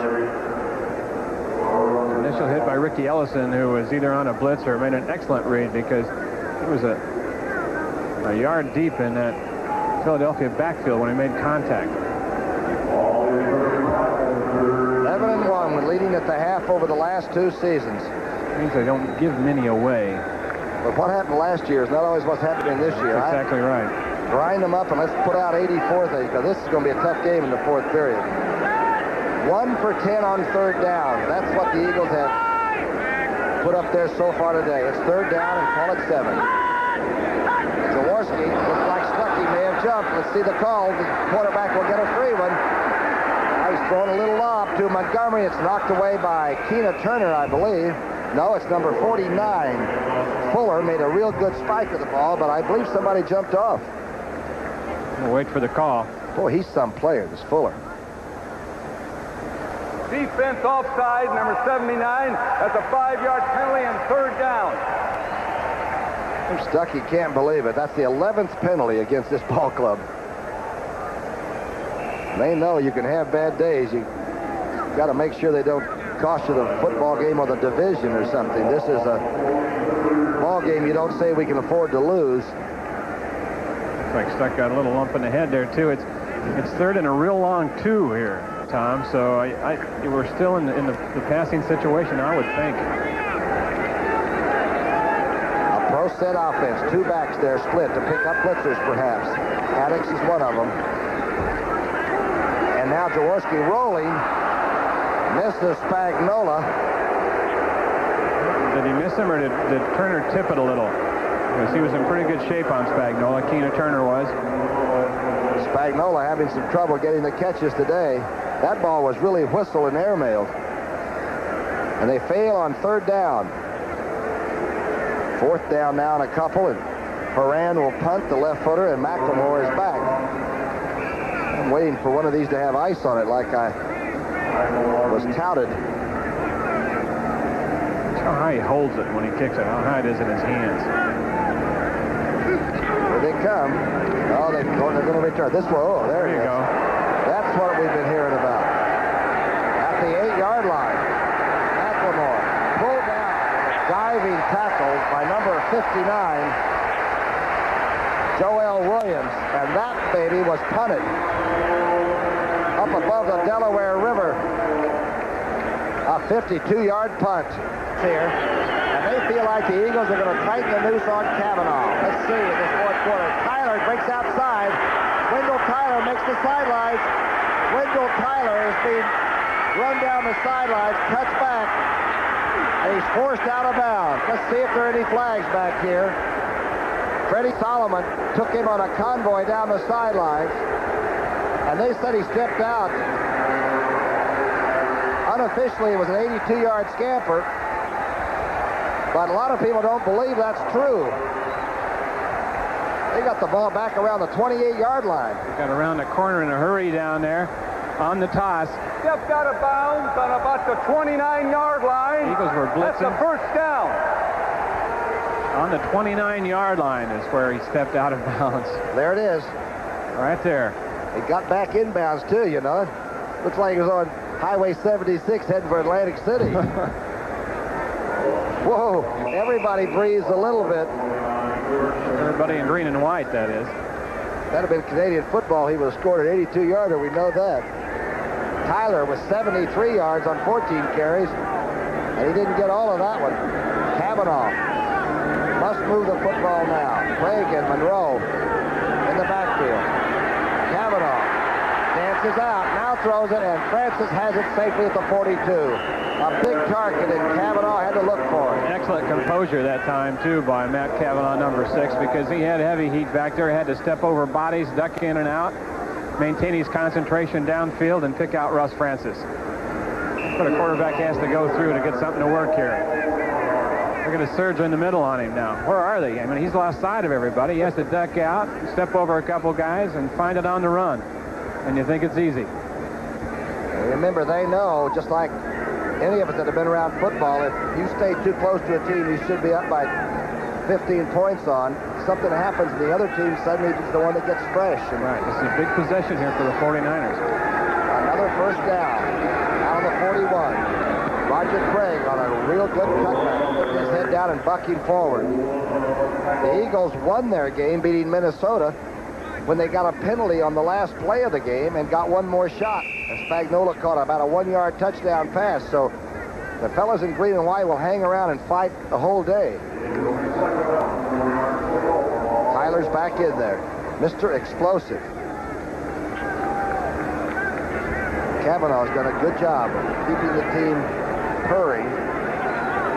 16 of 31 for 201 and 2 touchdown passes. Tyler, first down. Straight line. Hey, Tom, he's just a lot stronger than people give him credit for. Number 26, Tyler. The city stayed around and did a lot more lifting this year, didn't he, in the offseason? It really makes a big difference. He's off now, and Monroe back in. Busy day. 190 some odd pounds. And it's warm down there. I mean, it might be a perfect day for football. We're talking perfect day if you're in the stands and watching. It's still a little warm down there on that AstroTurf. Moving into Eagle territory now. 49ers move when they must. Cavanaugh sacked back at the 47-yard line. That's Ken Clark. And we said he was sort of an underrated nose tackle. A lot of people think he's one of the top 4 or 5. I tell you, his coach really likes him. Marion Campbell does.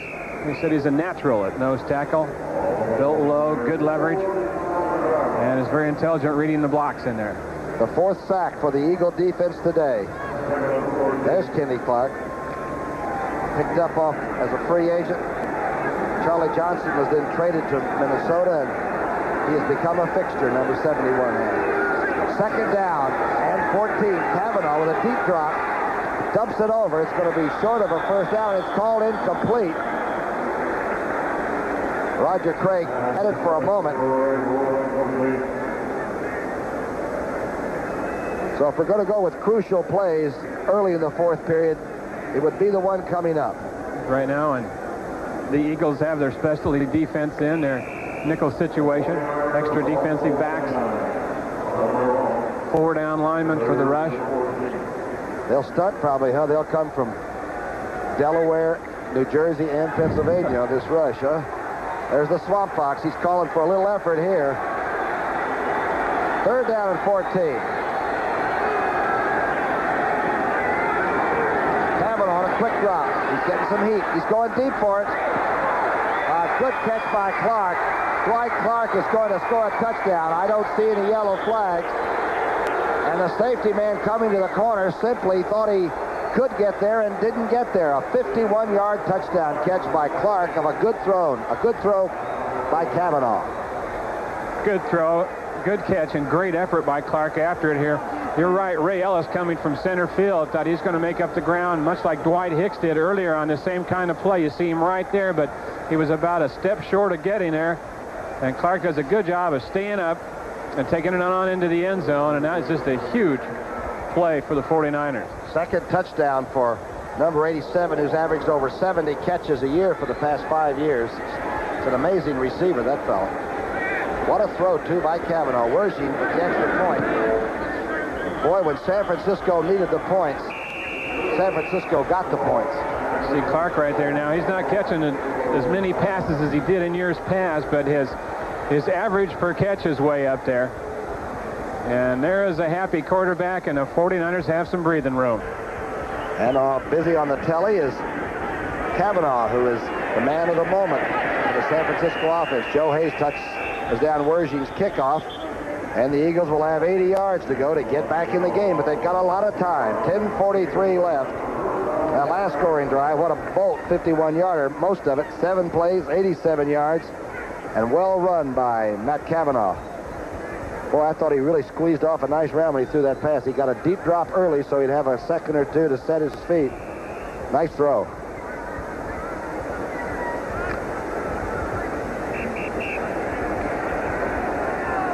.10:43 on the clock. A lot of time. That sort of got the people sitting back a little bit. That's what the 49ers have done in this 3-0 start, though, Tom. Whenever they've needed something, you know, they've been ahead in 2 games early, the Washington game, the New Orleans game, and just when the other team gets back, they make a big play like that. Dallas had to sort of hang on to beat this team by 6 points a week ago, so they got it going, and they played the fourth quarter at least on even terms. Jaworski is hit, dropped, and the ball is almost intercepted by Ricky Ellison. Forced it. I believe it's Tuiasosopo, the nose tackle. Ellison was on the blitz, and I think he's the one that hit Jaworski just as he threw. And then it was tipped around by Tuiasosopo, who just barely missed coming up with the interception. Let's see right here.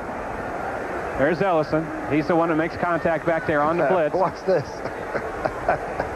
One of the big guy'd like to take off and run with that, wouldn't he? Over the reef, boy, I'll tell you. Would he have scored a touchdown and taken that ball to the bench? They don't get a chance to glamorize themselves much. That was almost an INT.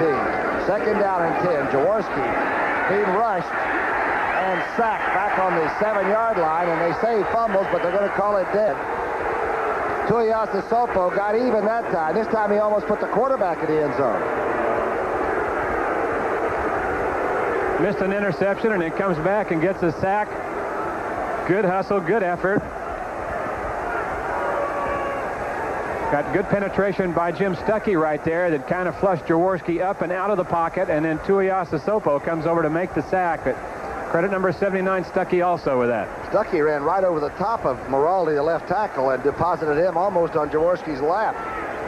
There's Manu, obtained from Seattle. And that's a grimy world they live in down there. It's fun to once in a while be able to put your fist up in the air and have some fun. 2 plays in a row. On 3rd down and 20, Jaworski going deep for Kenny Jackson, who's, wow, they're going to call interference. Mario Clark knew he was beaten and just grabbed him. Had his arm out on him. Jackson gets up limping. They say he has 4.55 or 4.6 speed, but he runs up on you pretty fast. Jackson may be a little faster than people think he is. And a good throw by Jaworski. That was 55 yards in the air and had the right postage pass on it. interference, number 29. That's a first down. The 12th penalty against San Francisco, but 139 yards of penalties.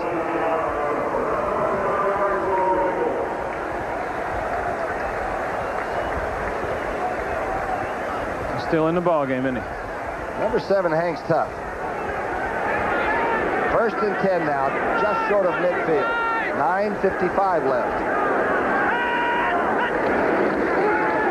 Jaworski shoots it quickly, and Vito Cab, the Penn Stater, thought it was a quick draw. He never even saw the ball go in and out.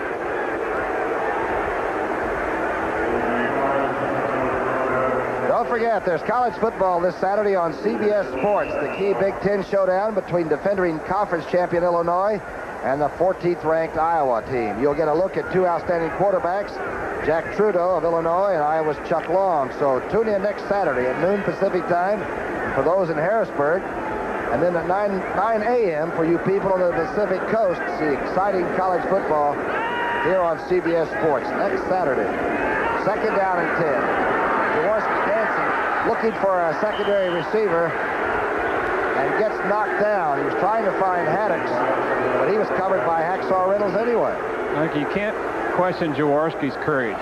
He held that ball back there in the pocket waiting for somebody to come open until the very last 10th of a second. He knew he was going to take a shot, but he didn't flinch, stood in there, delivered the ball, and then was hit by Dwayne Board. The Eagles, 1 of 11 on third down conversions. Watch this right here. So many guys will shy off this right here, but he stepped right up and threw the ball the way he's supposed to. Sometimes a bad third down conversion ratio is because good defense on the other side, and the nickel is played darn well by San Francisco. Third down and 10. This is a big one for Jaworski and company. He's got time. He's got a receiver open. Number 83, Woodruff, coming across. He's going to be awfully close to the first. Let's see. Marion Campbell will go for this if it's close. 9.5 minutes on the clock. About a foot short, it looks. Woodruff tried to shove it over the line, didn't he? Yeah. Swamp Fox said, isn't that fair? Really no decision here. They've got to go for it. Wright Hicks is defending the right to say that he didn't think it was that close.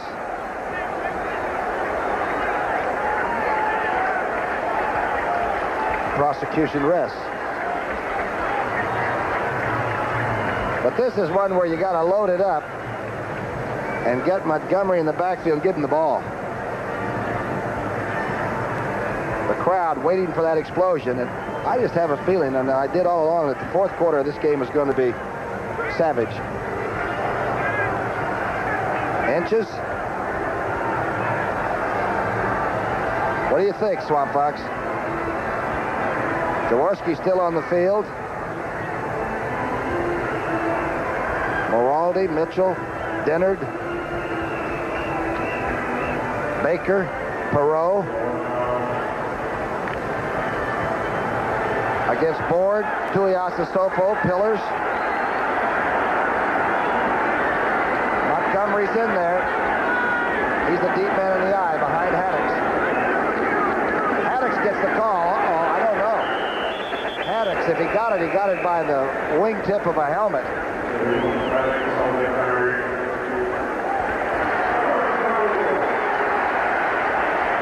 Oh. 49ers locked up pretty decently on that line of scrimmage, and there wasn't much room. Haddix goes 225. And Dean Moraldi, the big left tackle, is down. They can't afford to lose too many people out that offensive line. Two starters out anyway. Notice how those shadows, Wayne, begin to get very long, and the Eagle receivers will be turning back into that sunshine that's just coming over the edge of a roof. It's a tough sun.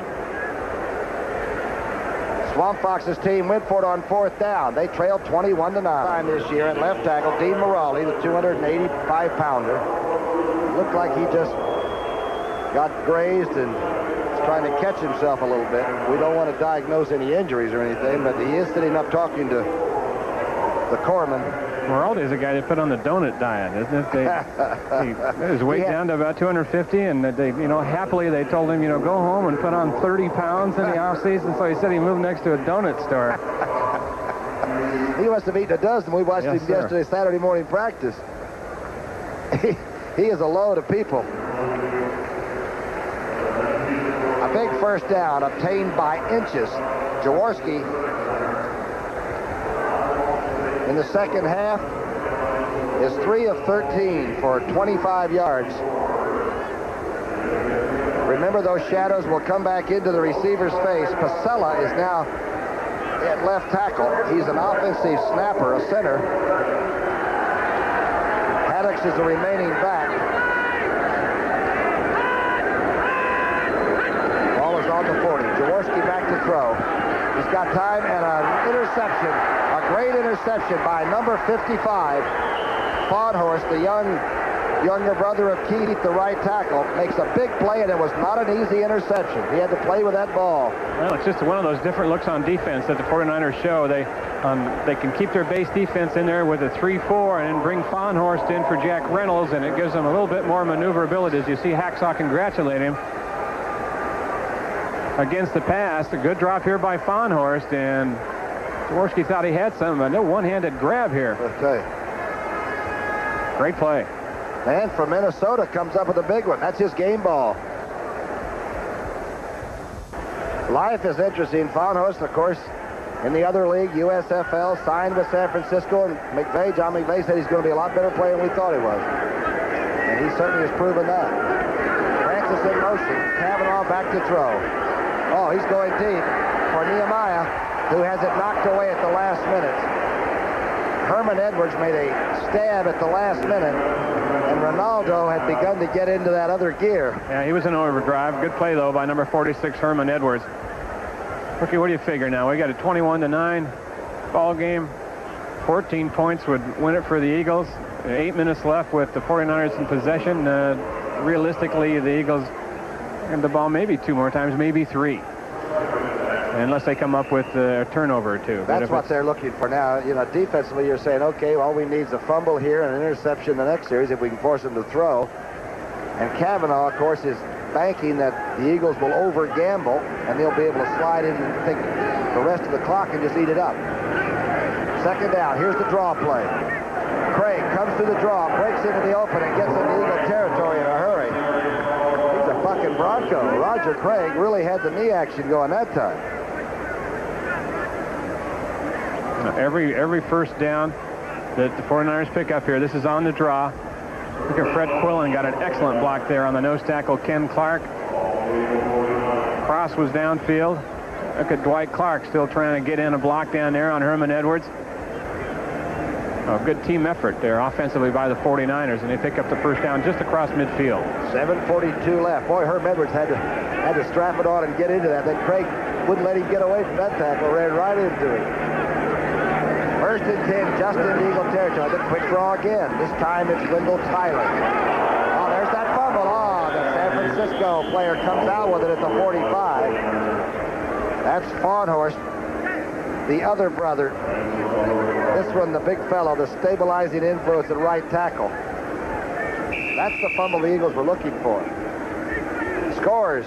Final score, the Redskins 26, New England 10. They draw even after 4. The Jets still leading Buffalo, but there's a field goal away there. That's 28-26. That's not a final yet. Minnesota over Detroit, 29-21. Not sure how late that is. It's getting later all the time. Ring is in the game, number 30. And gets the handoff. Head breaks cleanly to the 36-yard line. You like him, don't you? I sure do. He's an effort guy. First step is full speed with him. That's no question. He gets there. He gets extremely clean. See, he was like the guy the 49ers used to have, like Paul Hofer. They said, he doesn't have a whole lot of ability, but I guarantee he gets to the line extremely fast, and it takes more than an arm tackle to get this guy down, too. And he's not going to fumble. And, these guys are getting a little bit weary on defense. They've been out there whacking on big bodies for 3.5 quarters now, and sometimes that fresh blood, boom, It happens. Started to say bingo there for a minute. It's 1st and 10. 49ers 21-9 now, in control if they don't lose it. Tyler stumbles and is pounced on at the 36-yard line. Don't forget, coming up next here on CBS, it's doubleheader day. You'll see either the Green Bay Packers and the Dallas Cowboys in Mortal Kombat or the Chicago Bears and the Seattle Seahawks. I'd like to see both those contests. Right after this game, of course, here on CBS. Tyler now at 84 yards on 17 carries. As we've said, he's humming along on a 90-yard rushing average per game. And you multiply that times 16, he's going to be right in there nicely for honors or a few games at the end of the season. 2nd down and 10, the toss. Back to Wendell Tyler. Inside the 30. Thrown out of bounds by Jerry Robinson, who used to be his friend.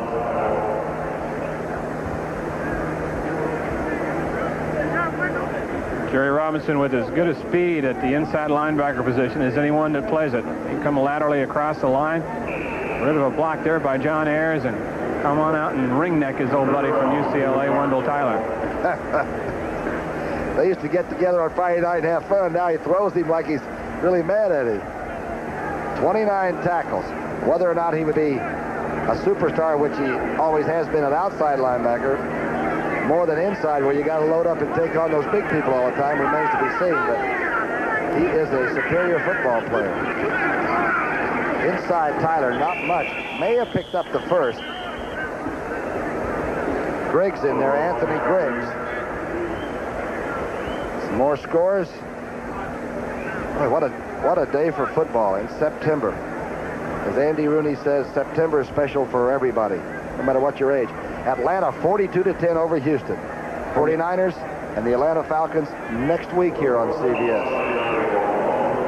New Orleans 27-24 over St. Louis. Bum Phillips' hats gets bigger every week. Rams 24-14, a final over Cincinnati. And don't count out that team. Robinson's team is going to be in the hunt at the end. 4.5 minutes here.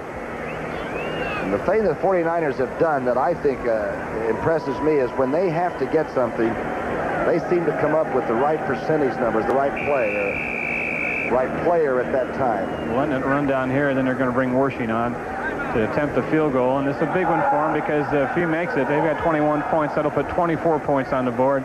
Eagles have 9 and 14 make 23. If they would happen to some way score 2 more touchdowns, Philadelphia would. So they'd have to score 2 touchdowns plus a field goal, or 3 touchdowns to beat them now. So this, for the 49ers, is just about closing the lid if Wershing can knock it through here.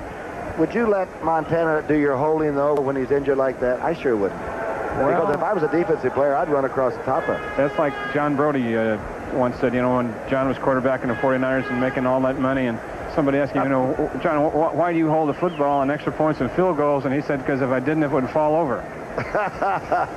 Somebody's got to be out there. Somebody's got to do it? Well, you know, it makes a difference for a kicker. I guarantee you that Wershing, you give Wershing a vote, and he wants Montana out there holding the ball for him because that's his normal holder. He's comfortable with it.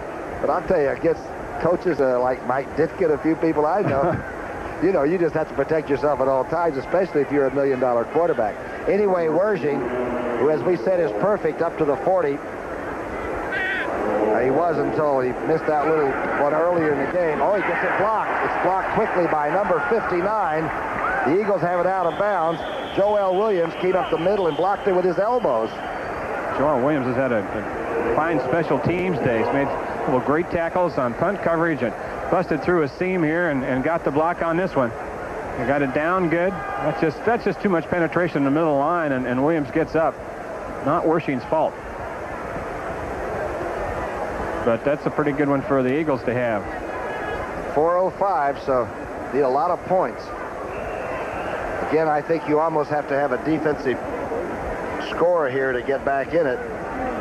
Walsh hasn't taken off the headset yet. He put it right back on. 1st and 10. Jaworski now coming out in shotgun, of course, on 1st down. And the nickel is in for San Francisco. Jaworski out in the flat. That's Haddix.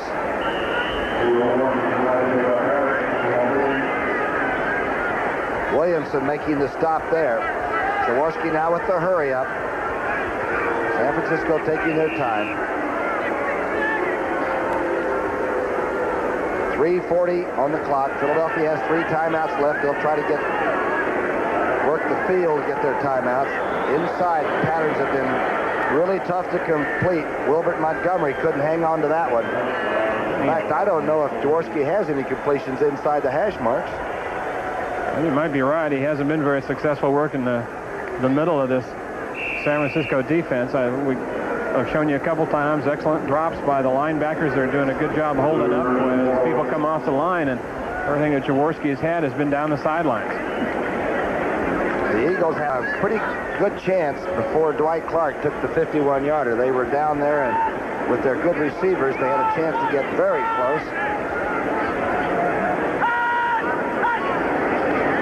This is a good football team, San Francisco. The screen to Montgomery. Montgomery over the 40 and had to leap to get there for a first down. Billy Friel tells me it was Jeff Fuller again that made a play. He may not start, but Jeff Fuller plays as many football plays as anybody on that San Francisco team. Just a rookie. He was their 5th-round draft choice. Originally as a linebacker. When we talked to Keena Turner yesterday, he said at number 49, Jeff Fuller could play linebacker, he could play safety, or he even felt he could play the cornerback. He ran a 4.5 or 4.49 40, so he's got the speed to play anywhere on the football field, and he's certainly got the athletic ability. Tough little player right there, Mario Clark. Don't forget, tonight on CBS, the lineup, as always, the best.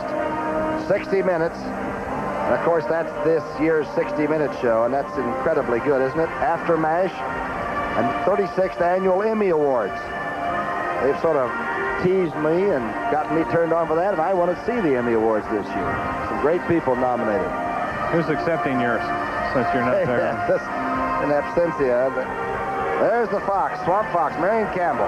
He was a head coach in Atlanta. He said he learned a lot. He learned that you got to bring in your own people and get them to play your kind of football, or you got to run them off. And he has 10 people that were on that 80 Super Bowl team as starters are no longer with the team. 5 on offense and 5 on defense.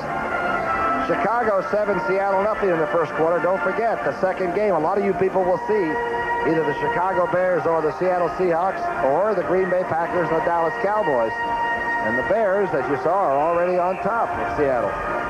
Ditka's got a monster. Or Ditka is a monster, whichever way you want to say that. Big Mike's done a good job at settling down. He's a good head coach. The numbers on Jaworski. Look at that second half. 49ers have simply turned it off. First and 10 with 3.5 minutes left. Jaworski now with nobody open.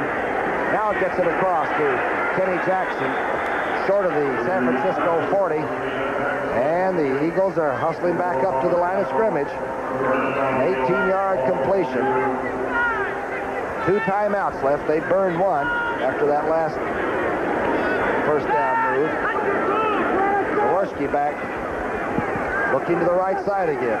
Gets it to Haddix. The big running back is collared by Keena Turner. Looks like somebody in Darby's Rangers. He took him down, didn't he? Whoa. Timeout. Let's see. They're making sure that San Francisco gets back or get penalized. They did get back. Second down and 6. Jaworski throwing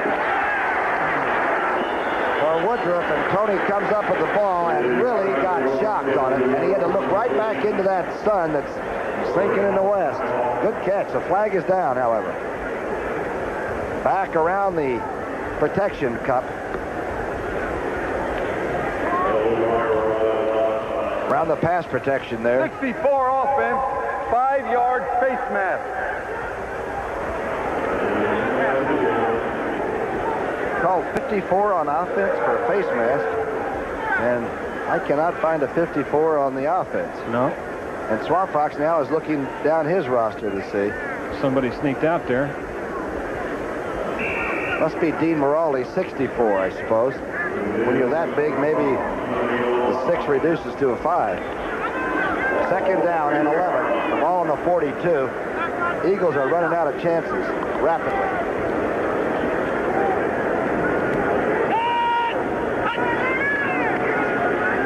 Pretty good blocking pattern. Jaworski going high and long.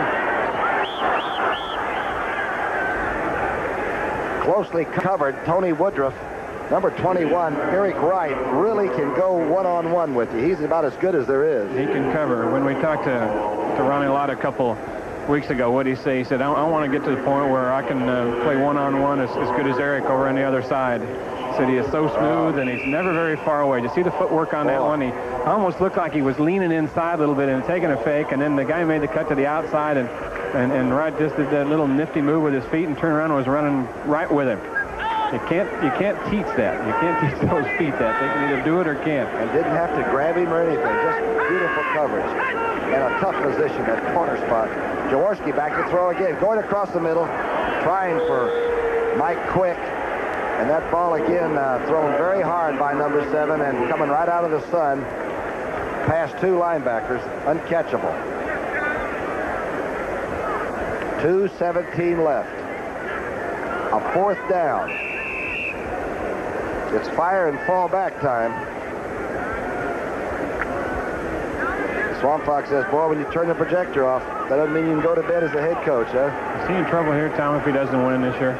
Well, the owner guaranteed a promise to win, but Leonard Toews is not the kind of fellow that would probably disrupt it. I do think he had to retool his team. It was a team that was out of gas a year ago. Wilbert Montgomery catches at the 35, short of the first down. And I might add, this team has played poorly since the strike year. They are 7-23 since the strike of '82. They just never quite recovered for some reason. Jaworski's probably last offensive play with 2:09 left. And a 49er is down. Well, this is when, as a coach, you say, if I can just get the last few minutes over with and not lose somebody that's important. I'm 4-0, and I'm heading in to play the Falcons next week at Candlestick. I want all my players available. That's Mario Clark down there, huh? That's who it is, who has had a fine game at the left corner, replacing the injured Ronnie Lott. Bill Friel tells me that Cavanaugh has tied his best with that 3 touchdowns. With New England against, I believe it was Houston once. New Orleans once he had 3 touchdowns, but he had a pretty good day as the quarterback. There's Mario now running off, so not permanently hurt. Don't forget, following this game, it's either the Green Bay Packers or the Dallas Cowboys, or the Chicago Bears against the Seattle Seahawks. It's a darn good selection right here on CBS.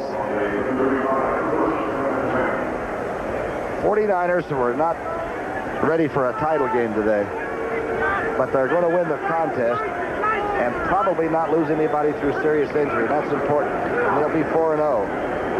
There's Ring, number 30 in a hurry. Out over the 35 for a couple.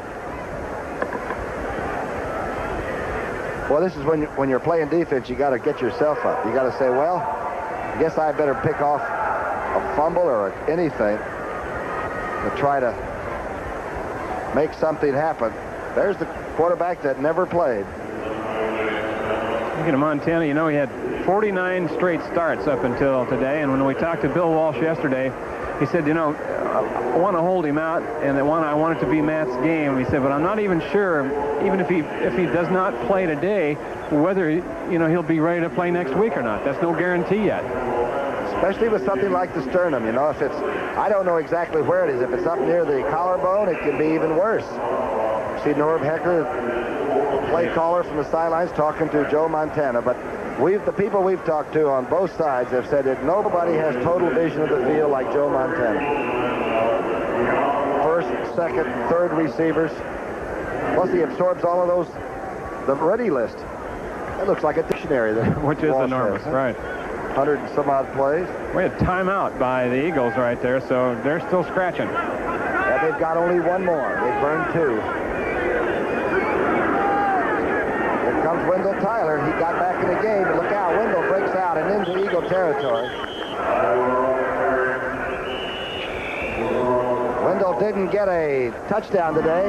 He almost wanted to keep that ball, didn't he? 21-9, 20 carries.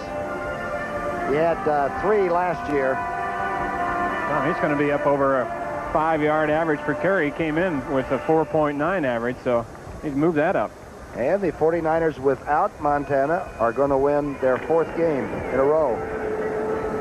That's some Snyder to have 4-0 going into back home to play the Atlanta team that they don't like a little bit. 1st and 10 now. Cavanaugh calling. Tossing back to the weak side goes Wendell Tyler to the 42-yard line. The executive producer of CBS's coverage of the National Football League is Terry O'Neill. Senior producer is Charles H. Milton III. We know him as Red Eye. Today's game was produced by Bobby Dekas, our man on the move, and directed so ably in such a capable fashion by Bob Dunphy, and the associate director is Mitchell Goldstein. And all the people, Roxana and Rich and all of you that make this possible for us to somehow relay this message to you for 3.5 hours on a Sunday afternoon. People on camera. And there are a lot of people involved. Sometimes if I don't read the promo correctly, it's hard for you to believe that it's a team effort, but there's Swamp Fox. He is not going to be a happy man. He takes losses, he keeps it inside, and he can yell at a player. But I'll tell you, it's all behind closed doors, and it's like your father yelling at you. He doesn't do it in the press. He doesn't do it around the league. It's between you and him, and he has a lot of respect. Hey, Chicago, the Seattle team has tied that one up at 7-7. Peyton against Franco Harris. And don't forget, some of you people can watch that. The Bears and the Seahawks. You other people are going to see Green Bay and Dallas. Forrest Gregg and Tom Landry. Classic. Misdirection ring. Bill Ring gets inside the 35. And you're right, if this was a fight, they would be stopping it now. Yeah, I think the Eagles take a timeout yet, or they're going to let it keep running? They've got one more left, and they'll try to. They can't even get a they're going to start down out there. What they're going to be doing now, the Eagles are going to start punching at that ball when the ball carrier has it, trying to wrest it away from them some way. It's a better San Francisco team than beat Cincinnati in the Super Bowl, don't you think? I think it is. I think it's much better. You can rush the football now. Bubba's getting bigger and more experienced at left tackle. Ayers is one of the best. That's Wendell Tyler. And believe me, getting him. Is that Derek Harmon again? That's who it was. He and Wendell are looking like they're running each other's shadows. They came in with a 2-game lead, so San Francisco obviously didn't lose any ground. Falcons are 2-2, the Rams 2-2, New Orleans knotted. Up on top, the 49ers. Well, they sell out the stick, don't they? Candlestick Park. It'll be jammed next Sunday. You were right when you said that Atlanta and the 49ers don't particularly care for each other. They get about 6 or 7 skirmishes in each quarter in those games. Last play or two of the game, 22 seconds and ticking. Cavanaugh will seat it down now. And like two hockey teams, they will shake hands and wait to fight another day. 423 yards of offense for San Francisco with Cavanaugh as the coordinator.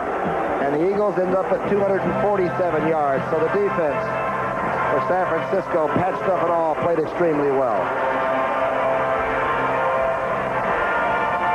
So for Wayne Walker, this is Tom Brookshire at Veterans Stadium in Philadelphia. The final score was San Francisco 21, Philadelphia 9. Saying so long. CBS Sports coverage of the National Football League will continue after this word from your local station.